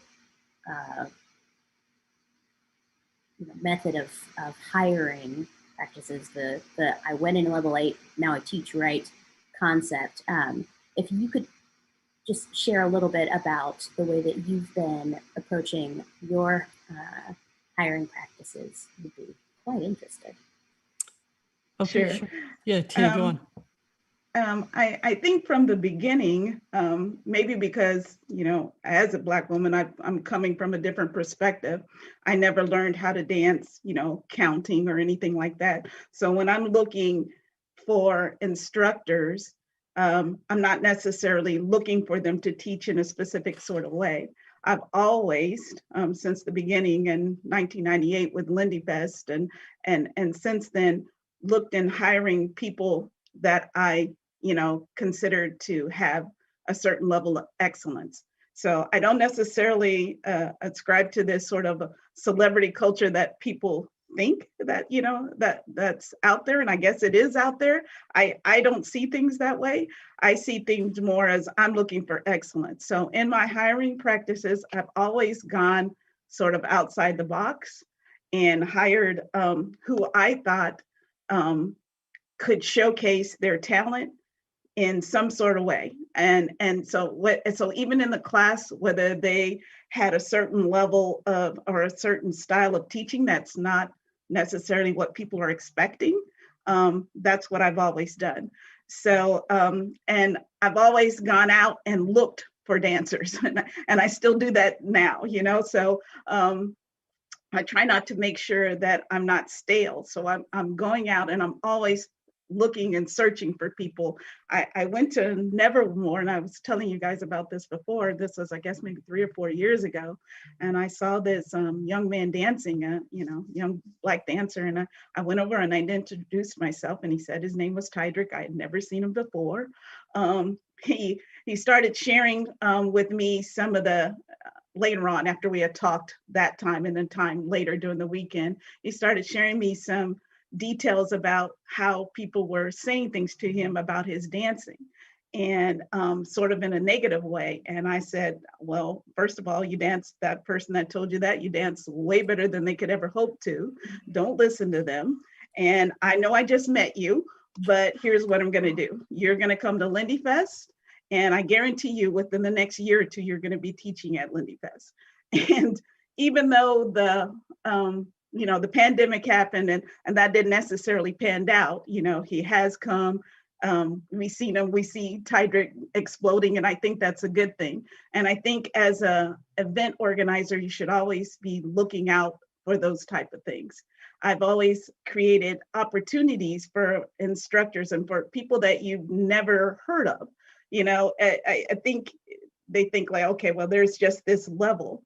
As an organizer, you've got to be searching out for that new spark. And if you've got a good eye, you can catch that in people. And it's not so important that they know how to count in a certain way.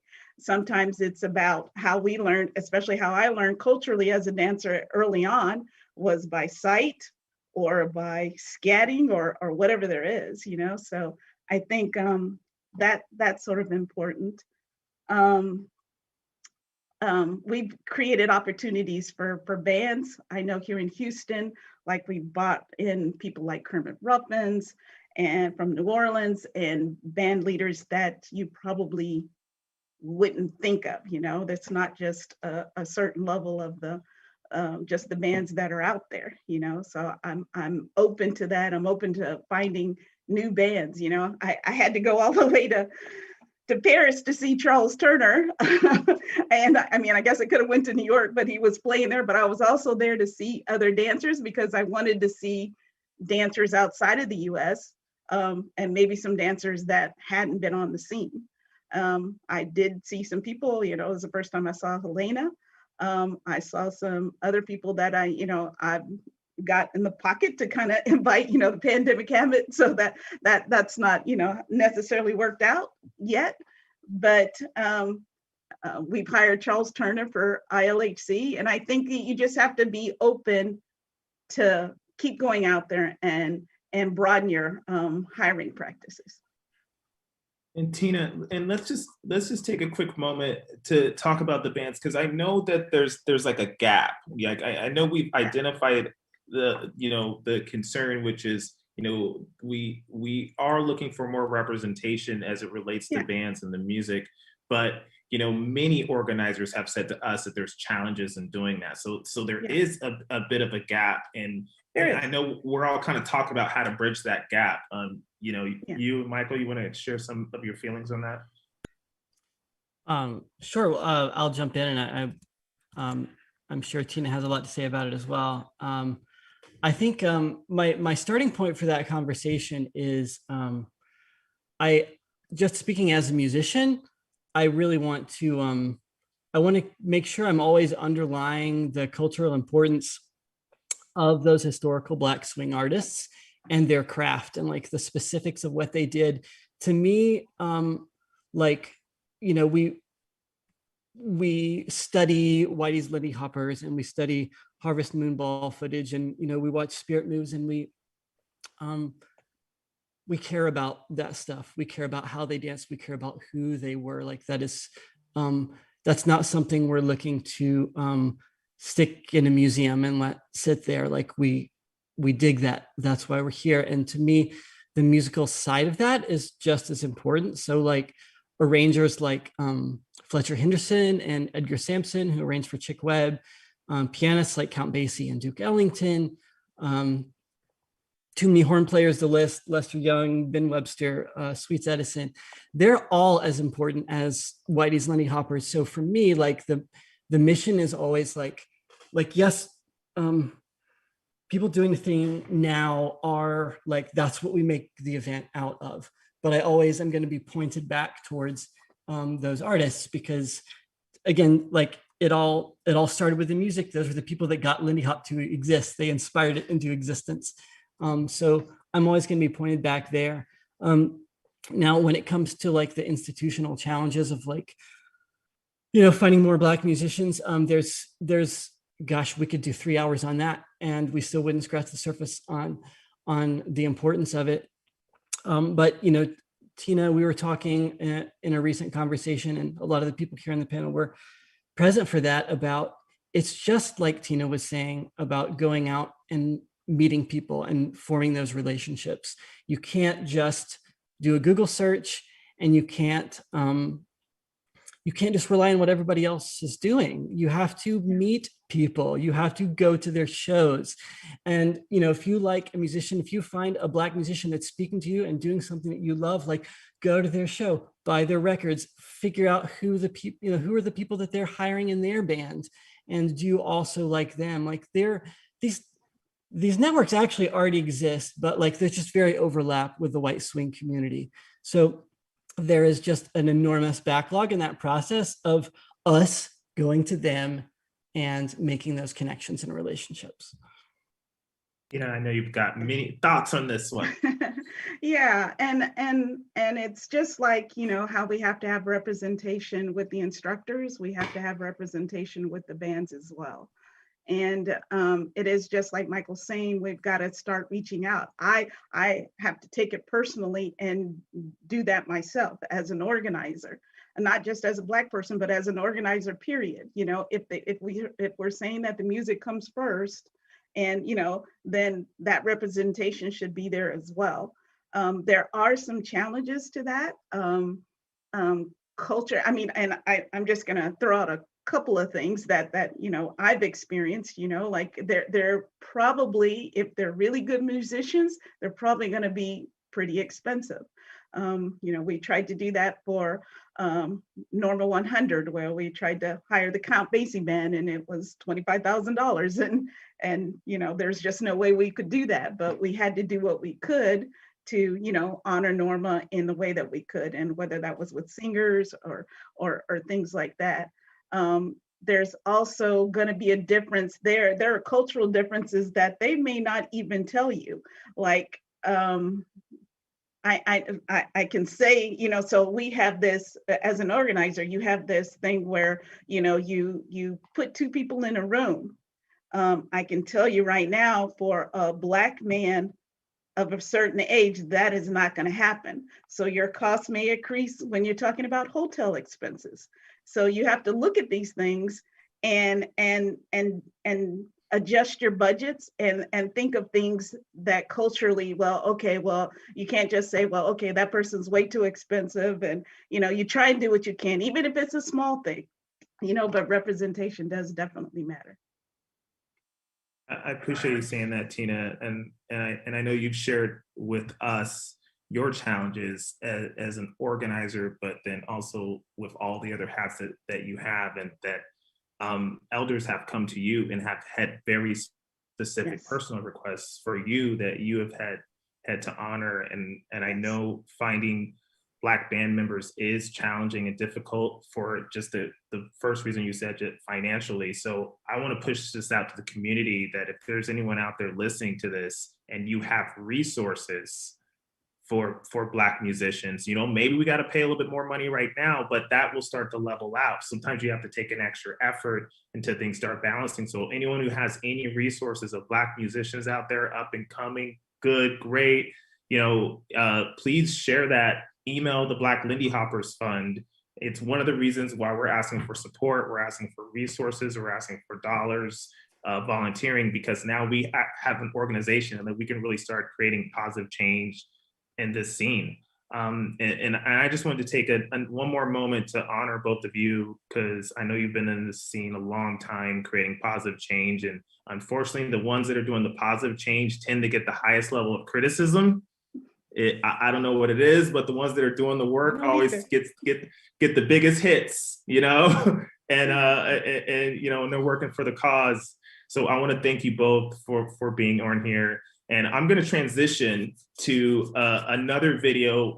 It's Dion and Judith. This is an organization called Swing Diversity. They're actually working in the West Coast swing community, but they're doing some really exciting and special things. And I think it's important for all of us to hear what they're doing. And I'm not going to say any more. I'm just going to let them speak for themselves. Cue the video for us. We want to take a moment to introduce you to Swing Diversity, our initiatives, and how you can be part of the movement. Swing Diversity endeavors to be an agent of change and celebrate diversity and help to improve inclusion and equity in the West Coast swing community. Our 3 initiatives are representation and scholarship, awareness and education, and accountability and policies. To address the lack of representation in the dance community, Swing Diversity will be taking several steps, such as awarding the biannual Diversity, Equity, and Inclusion, or DEI, scholarship in the summer and winter. We'll also break ground on Swing Diversity University, which will offer several application-based programs to train community members in specialized roles, such as judges, DJs, MCs, and dance instructors. Each of these programs will include formalized training, as well as a structured pipeline into staff positions at events. Finally, once we've improved the infrastructure of our community, a long-term goal is to partner with local community organizers to facilitate outreach. Swing Diversity University, in which we will provide formal training to lift up community members into places of influence. But we don't just want to improve the training and hiring of diverse community members. We want to educate everyone. So that brings us to our second initiative, awareness and education. We will develop implicit bias training for judges, as well as allyship workshops for event attendees. Our third initiative addresses the current lack of accountability in our community. We hope to work with events on providing audits to show where we have been and develop roadmaps to show where we're headed. With measurable metrics to celebrate progress and assess continued areas of opportunity. As you can see, we have a lot of plans, and it will take time to implement, but we have one example of an early stage case study to share with you. Wawa Westie has taken initial steps to do their part in being the change they want to see in the community. This year, the Wawa Westie event directors committed to publishing a State of DEI report.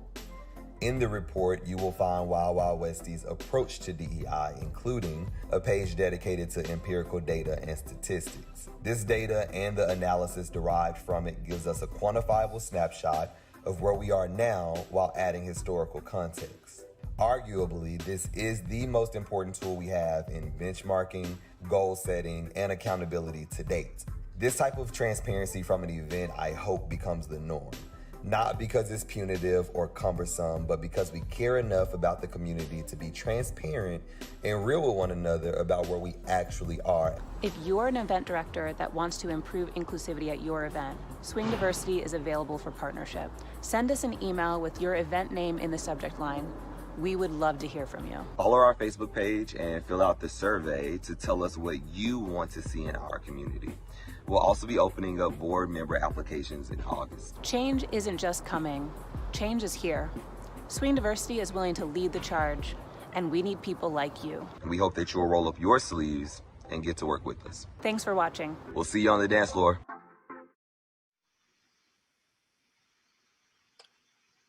All right. Hello, everyone. I know, Laurel, you were pinned. I'm gonna jump. I'm so sorry. Technical issue on the back end. I just wanted to thank Dion and Judith for doing that video for us. I think what Swing Diversity is fantastic. I just love that, they're just taking a snapshot of what our scenes look like, and they're just being transparent. There doesn't need to be any judgment one way or the other, but I do think we need to kind of understand, it's not, I always say it's not where you start, it's where you finish, and they're just setting up a starting point. So the last thing I want to say before I push over to Laurel is our goal is to reach $10,000 for the today. It sounds like we're at $8,000 right now. So please, if you are enjoying the content, if you feel like this is relevant, if you feel like you're getting some information out of this and you have some money to donate, please support the Black Lindy Hoppers Fund. Yes, thank you to everybody who has donated thus far. It's very exciting.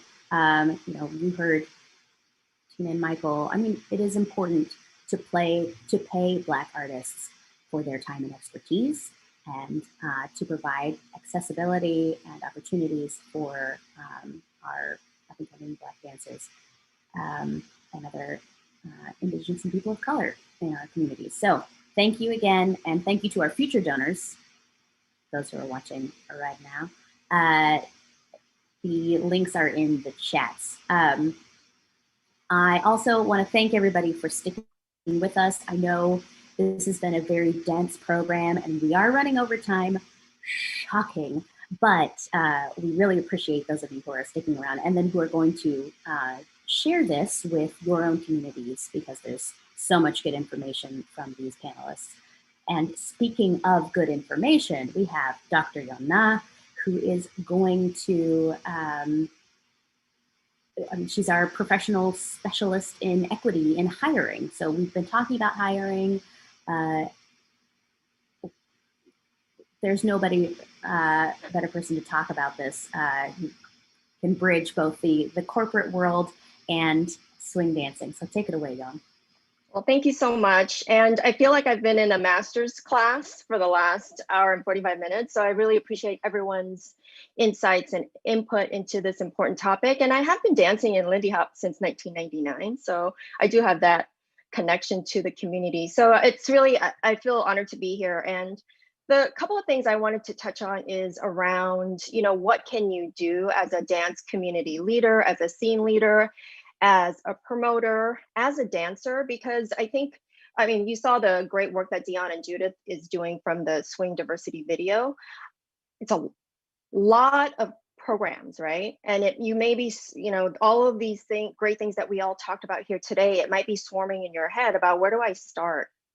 So I wanted to first start with how I advise organizations when they're looking at enhancing a sense of inclusion, enhancing a sense of diversity and equity. Start by looking at data. So when you think about data, think about it in terms of hard metrics, and also, so it's quantitative metrics as well as qualitative data. And because we're talking about human beings, qualitative data is so important to paint a broader picture. So think about data driving decisions. So whatever decision you make, you need to make sure that you collect data first. So I loved all the conversations, particularly around values, and Lori talked about this in depth.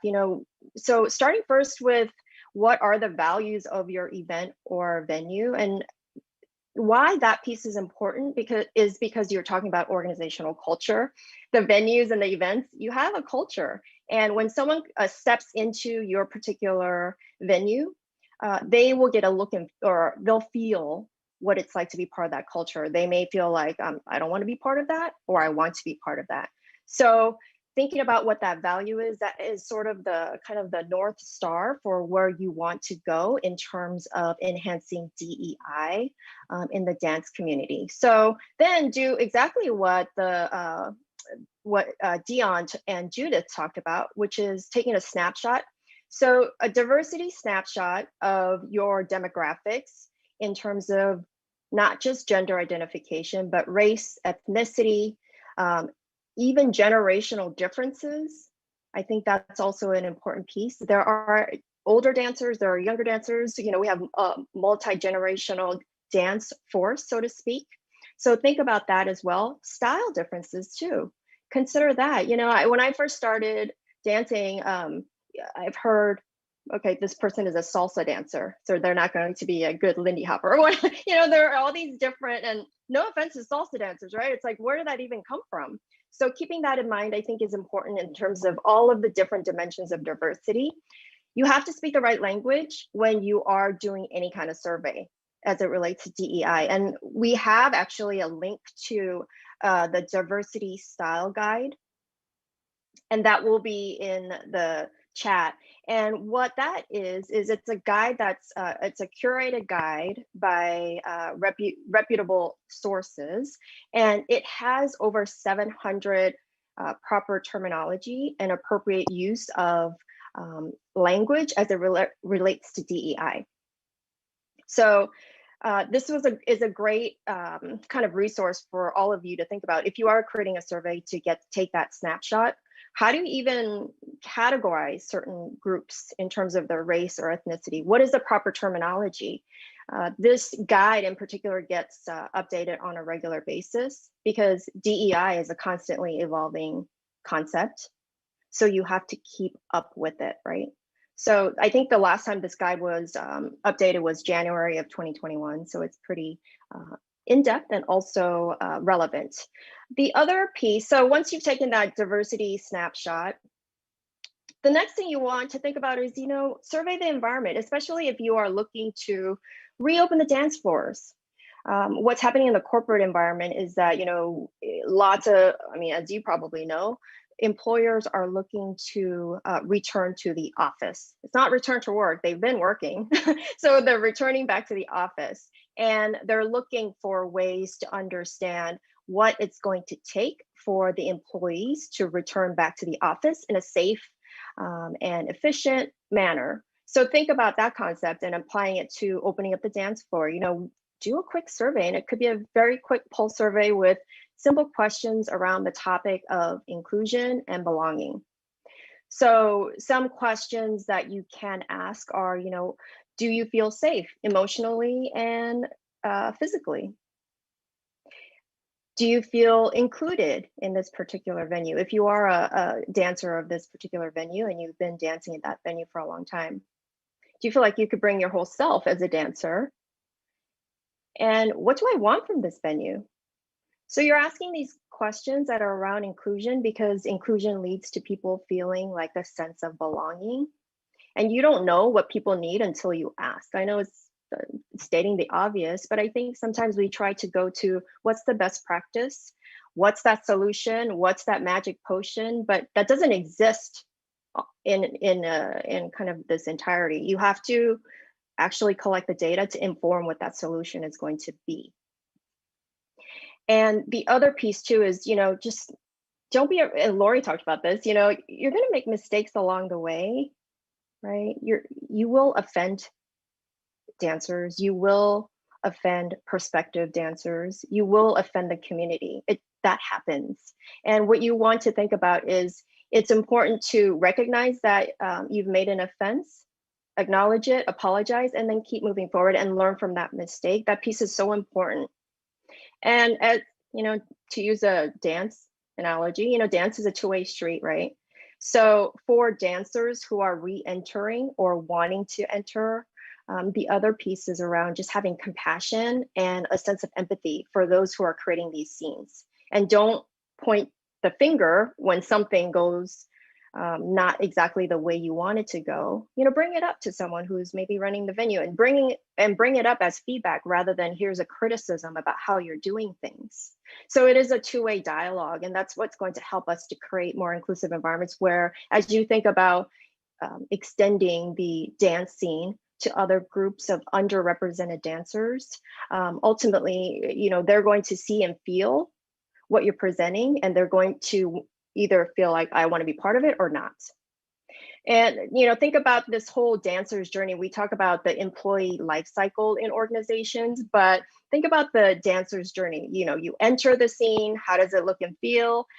You develop in the scene. You learn these skills and great stylistic perspectives as you're learning from I was going to say professors, but instructors, and then you advance in the scene. So when you think about each phase of the dancer's journey, think about how you can support based on this data that you could collect along the way. So companies do employee pulse surveys. You could do a dancer pulse survey. How fun would that be? And it doesn't have to be extensive. It could be a 3-question survey to better understand what that dancer's experience is like.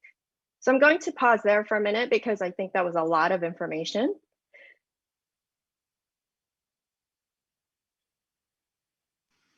Well, it's a lot of excellent information. I know there's a lot of things that our community can use. And of course, as you all are watching this, Dr. Yona is an expert. So I think those are a lot of really excellent practical ways to implement change and to start with data collection and some self-assessment.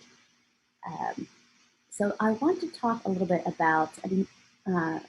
Nat mentioned, now that we're thinking about coming out of, or at least starting to be able to contemplate coming out of a, at least on the, I don't know what to call it, tail end of the pandemic, or is it though, maybe? You know who we can ask? Dr. Dory Sagan.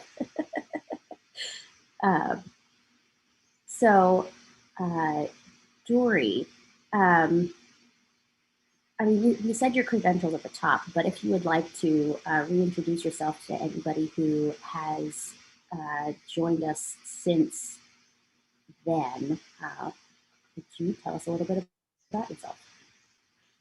Sure. Thanks, Laurel. And I will say that it's really a pleasure and an honor to be here, and I'm so grateful to everyone so far for their insights and their inspiration. So for those who don't know me, I've been part of the Lindy community since '98, and some other dance communities as well. And I'm a doctor, and I've spent the last 18 months of my life, like many of my colleagues, focused on COVID and its impact on my patients. And I've spent the last 6 months of my life studying the vaccines and vaccine responses, et cetera. And I've done a lot of interviews with national news media about the impact of vaccines on people who are on immunosuppression, which is sort of the particular field that I'm looking at. But I've also been involved in a tremendous number of discussions with the dance community and dance organizers. I have a Facebook group just for people running dance events that has now over 1,000 people on that group that I never thought would reach that number. And clearly there's a lot of worry and confusion about what's out there with regards to the pandemic. So if you take home one message from me today, and I'm sure we'll talk about a lot of the details of it, it's that I strongly feel that right now, the only reasonable way for us to have a social dance event is vaccine only. Unvaccinated people put our entire community at risk, and this is not a personal judgment, but this is just a medical fact. So why do I say this? First, I think it's important to remember that the vaccine is contraindicated in almost nobody. That means that even for a big event, maybe one person actually can't take the vaccine. Everyone else either doesn't have access to the vaccine or just doesn't want to be vaccinated. While vaccine access has improved dramatically in this country, thank goodness, I do think it's totally reasonable to ask a dance community to devote energy and bandwidth to helping people get access to the vaccine. And I think it's reasonable to ask a dance community to consider accommodations for those couple of people who actually cannot be vaccinated, but really want to be involved while keeping the community safe. But the overwhelming majority of unvaccinated people, and Hillary's on this panel, and I'm sure you'll hear from her as well, unvaccinated people who want to attend dance events and even demand to attend dance events are people who have chosen not to be vaccinated. And look, it's fine for them to make this choice, but it's not fine for them to then put an entire ballroom of people at risk or an entire dance community at risk. It's a free choice, but not one that should be free of consequences. Is it reasonable to expect a dance community to provide medical information about vaccine safety? Maybe. This isn't the doctor community, this is the dance community, but links to CDC, sure, yeah, that's reasonable. Is it reasonable to expect the dance community to put its members at risk by allowing unvaccinated people into events? No. Hard no. So why do I say that unvaccinated people put our entire community at risk? Well, here's the deal. If everyone is following CDC guidelines, then CDC guidelines apply, like that vaccinated people are safe without masks and social distancing, et cetera. But remember that CDC guidelines also say that unvaccinated people need to stay distanced and masked. So if you have a room of all vaccinated people, then everyone's relatively safe, and the likelihood of an unvaccinated person shedding enough virus to infect another vaccinated person is very low. But if you add unvaccinated people to that mix, all of that goes away. And it's totally possible for an unvaccinated person to shed enough virus to infect vaccinated people, especially given the specter of aggressive variants. And also, even according to the CDC, unvaccinated people should not be social dancing. How can you stay 6 feet away from everyone, as the CDC clearly says you should, and be social dancing? I mean, maybe there are some dances that would accommodate that, but certainly not our dance. And if people who choose not to be vaccinated want accommodations to attend your event, my challenge is that I would love to hear how they propose to follow CDC guidelines and still attend a social dance event safely. People have asked me a lot about kids recently, so I'll spend 30 seconds on that. What about kids? So 16 and older have been eligible for months, so that's a no-brainer. 12 to 15 just got approval a couple of months ago, so that may trickle on, but in a few months we can say that we basically treat anyone 12 and over, just like we've already discussed. For those under 12, I do understand the dilemma. From a purely medical perspective, I would say, look, I'm sorry, but social dancing just isn't the right thing for kids under 12 right now. I suspect vaccines for this age group will become available in the next few months. There are already trials ongoing, so at least there's that. Now, do you want to make accommodation for 2 kids under 12 who attend your event? Sure, that's up to you and your event attendees, but remember that unvaccinated is unvaccinated regardless of age.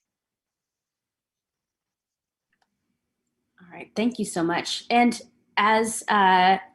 Sakiv was saying, this is not about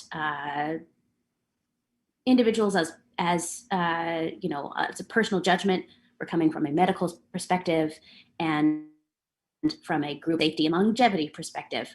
So I guess one more question for you, Dory, is for individual dancers who are looking to possibly start dancing within their local dance scene or for one of these events that are coming up, how should we evaluate whether it's safe for us to dance? Yeah, so I mean, I think just like dance events have safety protocols for all sorts of different safety that we've been considering in our community, there should be a very clear safety protocol for a dance event, which, as you've gathered from my previous words and my words all over the internet, I think should be a vaccine only protocol. And there should be specifications like, this is how you demonstrate to us that you're vaccinated. These are this is that, et cetera. I think if a dance event makes that as transparent as possible, then you can make the assessment of whether you're safe there. And I would say that, again, with some medical exceptions, for the most part, healthy people who are vaccinated are safe, safe enough. There's nothing 100% safe, but are safe enough to attend large gatherings of other people who are vaccinated. So, I haven't, from my understanding, I have an intact immune system. And I'm vaccinated, and I feel comfortable attending vaccine only dance events. Would I attend a non-vaccine only dance event? I'm taking higher risks, and I'm also, would I teach at a non-vaccine only dance event? Absolutely not, because I don't want to support that kind of event. Would I attend a group, an event with a group of my friends, one of whom we know is unvaccinated for medical reasons? We would make sure that, that person is engaging in all the right safety behavior and stuff like that, and maybe gets tested beforehand. But that's our small group. That's our bubble. Bubble rules are very, very different from what I call social dance events, where strangers are congregating, not people who you know and you trust and you have detailed information about their, sort of bubble policies.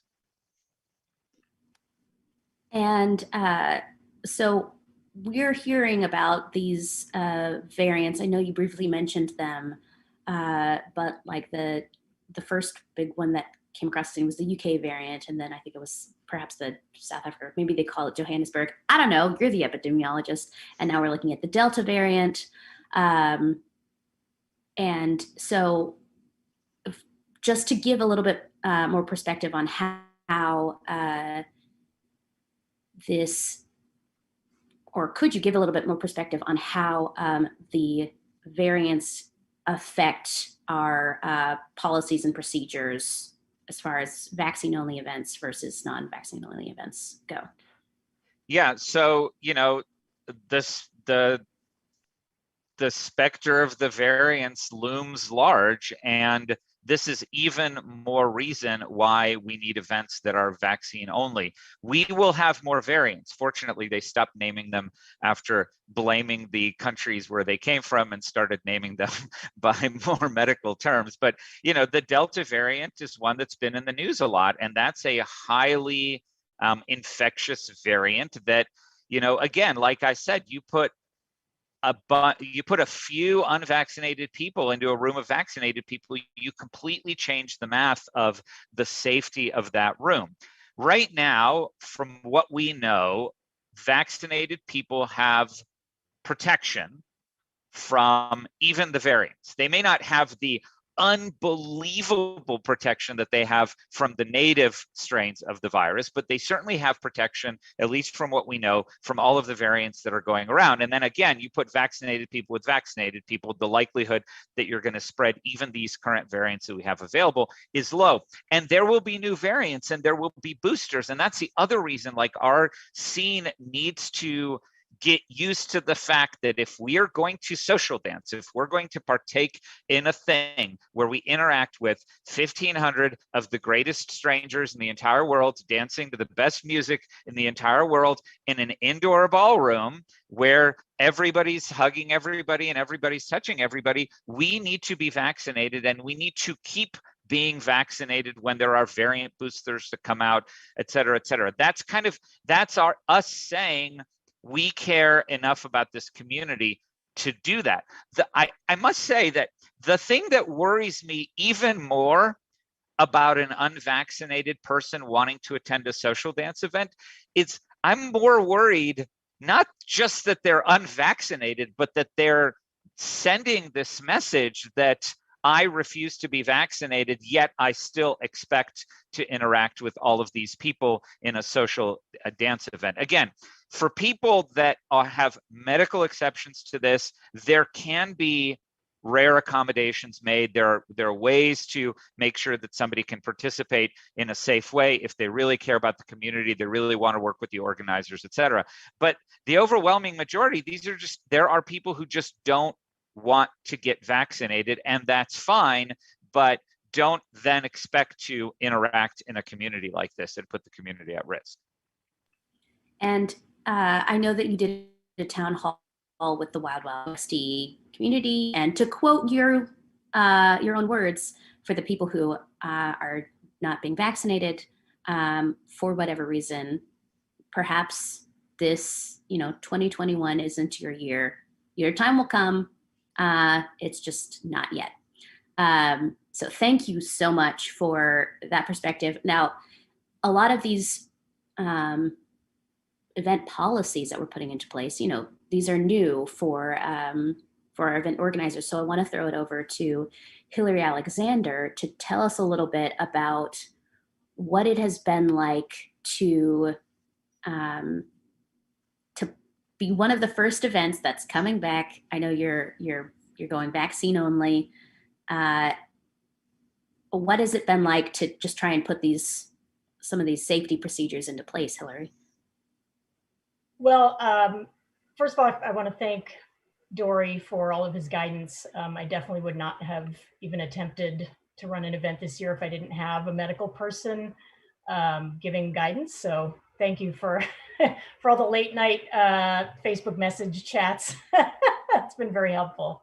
Well, back in, I think, March or April, I started sort of putting out little feelers on the Facebook page saying, hey, we're considering doing an event. My event is Labor Day, which is the first weekend of September.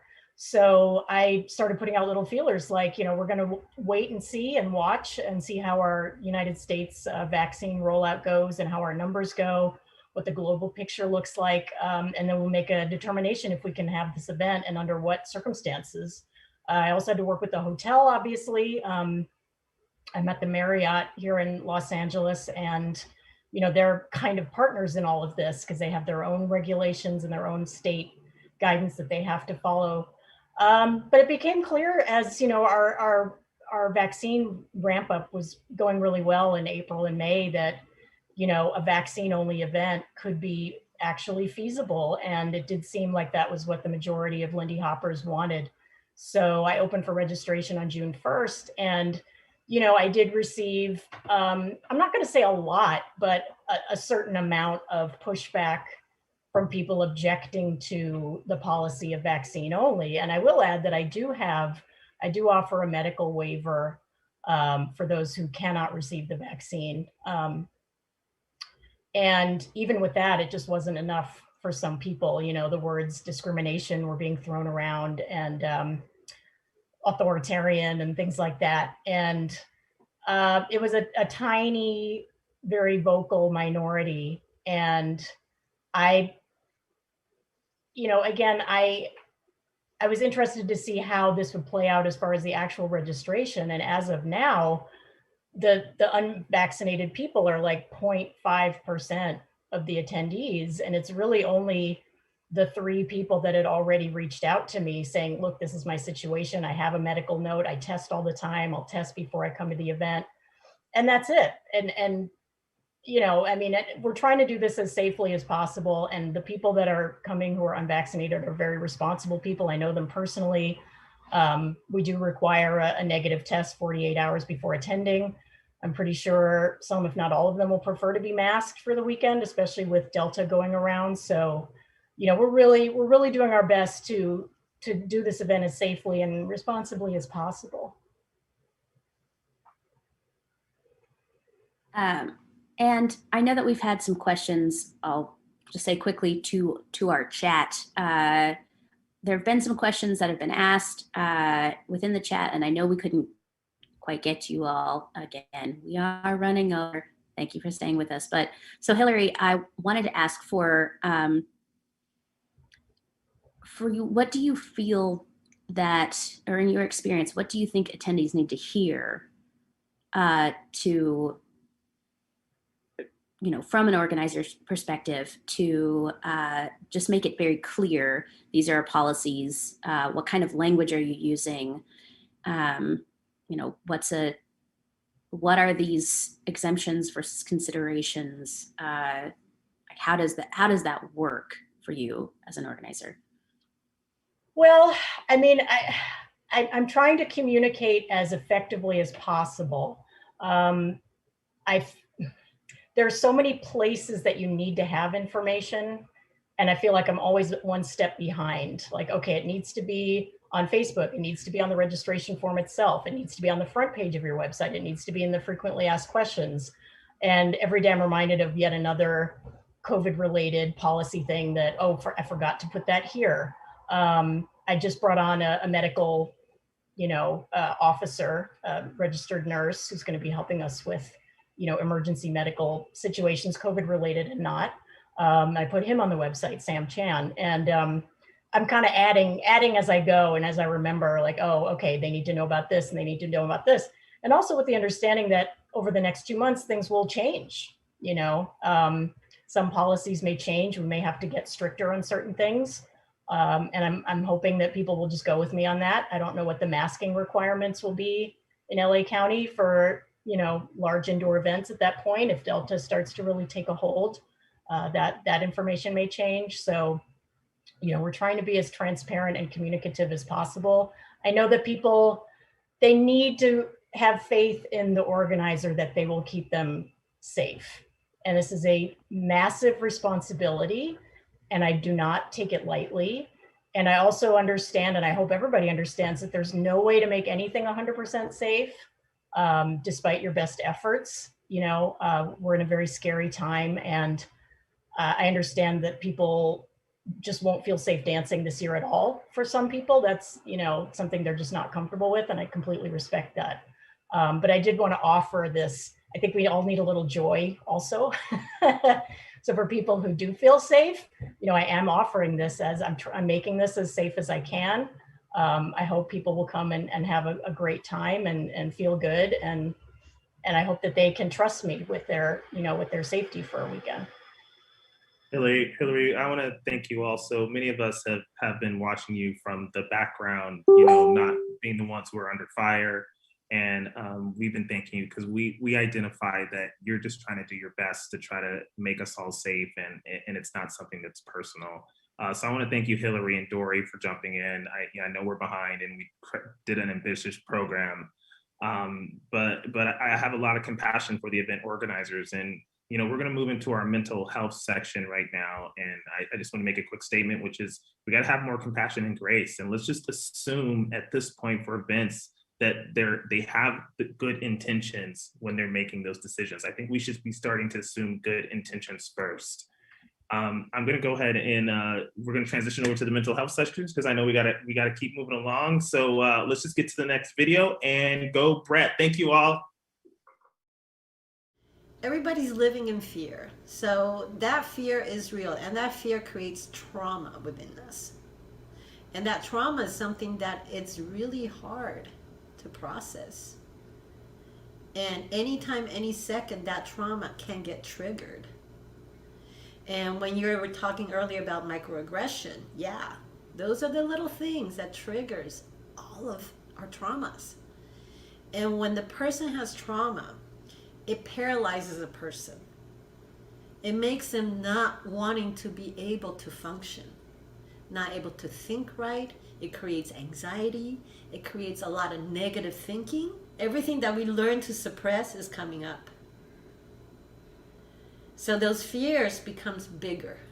The trauma becomes bigger. So there's a lot of PTSD, a lot of anxiety, a lot of depression that's creating within people. If people can listen to each other and acknowledge their feelings and respect what they're saying, you wouldn't have this kind of animosity, people arguing over the dumbest thing. Try to do better. Try to change things. Try not to perpetuate the same old behaviors, the same old thinking, the same old sayings. Those are the microaggressions. just because you're used to it doesn't mean it's okay. So we all need to learn how to heal, how to process this, how to get back into it safely. We can't jump back to the dance like if nothing happened. Something happened to us, to all of us. So let's all be gentle, be kind with each other, love each other a little more. Let's heal, and then we can have fun again. We can do this. We're in this together. Let's be mindful. Let's listen to each other. Let's keep this dance alive. I just want to quickly thank TSA for coming over and recording that video. We are at $9,000. We're almost at our goal for 10,000. So this is one last push, please, everyone. If you have it in you, please donate. We're doing good work here. Sorry, we're very over. It's an ambitious program, but there was great information, and I'm so happy that you all were able to hear this. So our interpreters are probably going to have to jump off in a little bit, but we will caption the back half of this. And I just want to just share one very quick story. I know we don't have time for this, but this is something that's really important to me, which was when Tisay was here shooting that video. She is one of the frontline workers, and she shared with me, her and a few other frontline workers in our community are on a group chat in which they were supporting each other. Because, especially in Los Angeles back during December and January, when we were having like tens of thousands of cases a day, and we were having, I think we went up to like 300 deaths daily in Los Angeles County. These mental health professionals have been in it for the last year and a half. While we're out here clearing our Netflix accounts, they've been watching people die and comforting people who have been losing loved ones. So I just want to get a call out to our community for you that have already structured birthday jams in your scene. If you're not calling out the mental health professionals, I don't know, I'm getting choked up saying this. I feel like we should be calling out to mental health professionals first before doing any jams, before any birthdays. So the entire community, the entire dance can see these folks who've been holding it down for all of us and honoring them, prior to any other of those celebrations. So anyway, with no further ado, I'm going to push it over to Chisomo Salamani. Thank you so much for being here. And Shahid, I have to say, thank you for your honesty and your vulnerability. I appreciated at the very beginning how you expressed that you were anxious and you were in this moment fully as yourself, every bit of who you are. And so when we think about mental health, when we think about coming together and moving together, we want to invite people to be the full spectrum of their humanity. We want to invite people into the fullness of who they are, every bit. And I think our society prizes particular perspectives and appearing a certain way. But as we know, as we've been traversing not one, but 3 pandemics, and Shahid, at the beginning of this presentation, you'd mentioned our country is facing, the United States is facing 2 viruses, right? And so the virus of COVID-19, but then also what public health specialists say is a public health issue, which is racism, right? And so if we look at these pandemics, we have COVID-19, mental health. Brene Brown said that we have a mental health pandemic, and then racism. And so we are dealing with some very real, very deep reaching considerations. So as we seek to move together, as we seek to form our swarms and move forward better, let us do that in the broad spectrum of our humanity. And so I wanted to talk about ways in which we can do that. And so I'm going to name some approaches, and I'm going to give you some homework. So one of the approaches is a trauma-informed perspective. And the CDC, the Centers for Disease Control, has on their website some strategies, some guidelines for a trauma-informed perspective. And so I'm a college professor, as you probably heard. So I, of course, have a PowerPoint, and I'm a speech pathologist, which means that I overly prepare and have a lesson plan for everything. So you get to see all of my slides in the reverse. So we have these 6 guiding principles to a trauma-informed approach. And so one of the things that I love about this is that it says adopting a trauma-informed approach is not accomplished through any singular particular technique or checklist. It requires constant attention, caring awareness, sensitivity, and possibly a cultural shift. And so today we've been talking about cultural shifts and flexibility and responsiveness. And so I would ask for you to consider these things as we move forward. So we've talked through so many different things, and as Shahid said, this is a comprehensive agenda. And I hope that you have notes upon notes, and also know that there will be resources. So I'll have my full PowerPoint with resources available to you. Right now, I'm only going through a couple slides.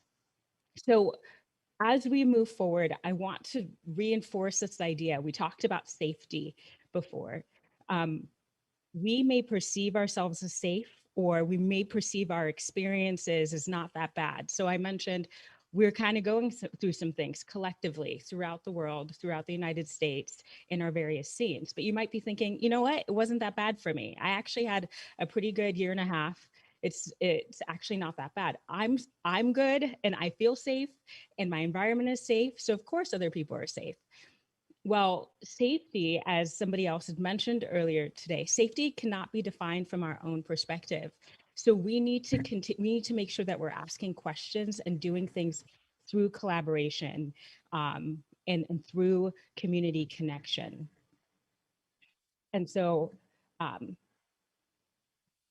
want to ask you this question as we wrap up. Do you have what it takes? I can imagine today, after you've heard all of these bits of information, heard all of these different approaches, that it might be overwhelming. And you might be asking yourself, am I equipped? Like, you might be paralyzed with fear, wondering, like, can I actually start up again? Do I have the skills? Do I have the resources? Should I? Can you be what your scene needs in this moment? And I would call on Lori's words, and I would encourage you to take a hold of growth mindset and to not be stymied by all of these different things, and think about change, think about challenges as an opportunity.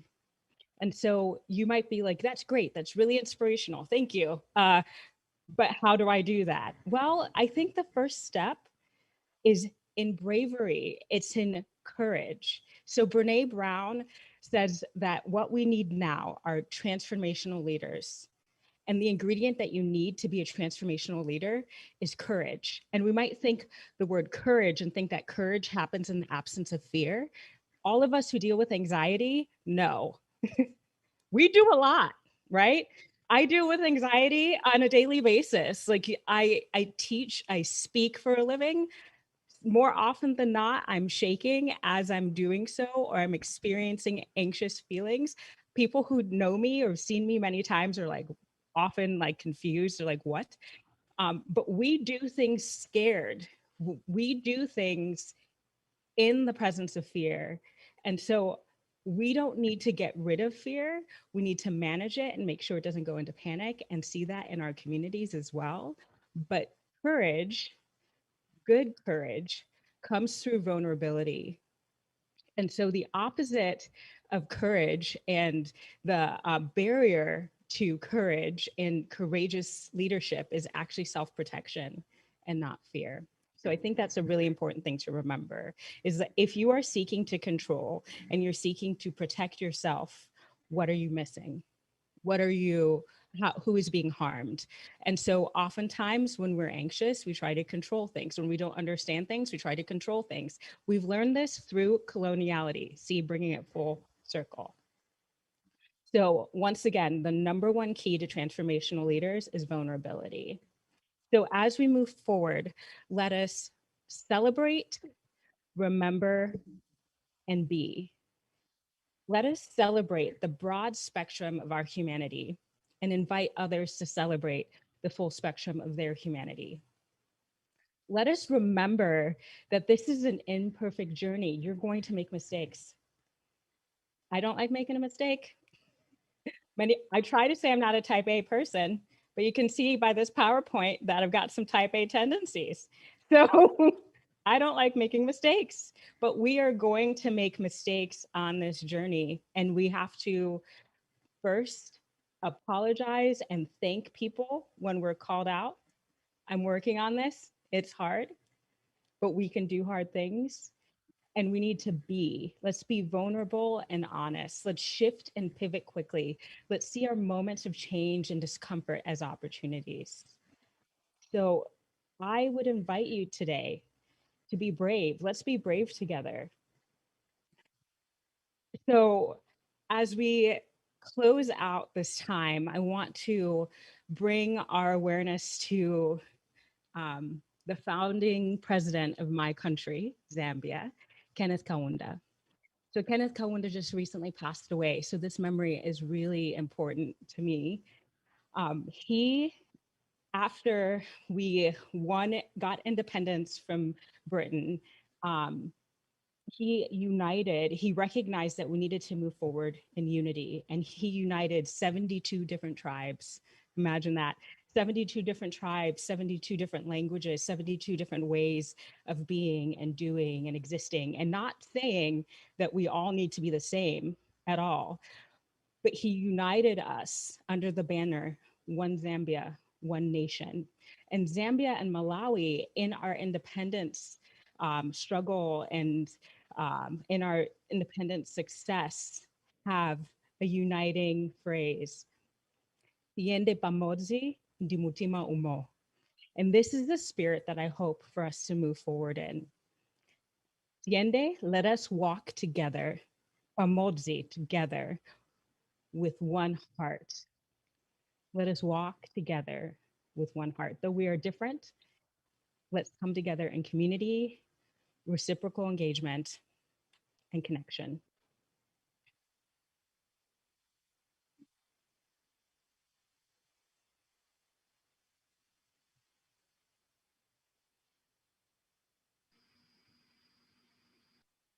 All right, that's it for our program. Laurel, I think you're gonna bring us home on the thank yous, yeah?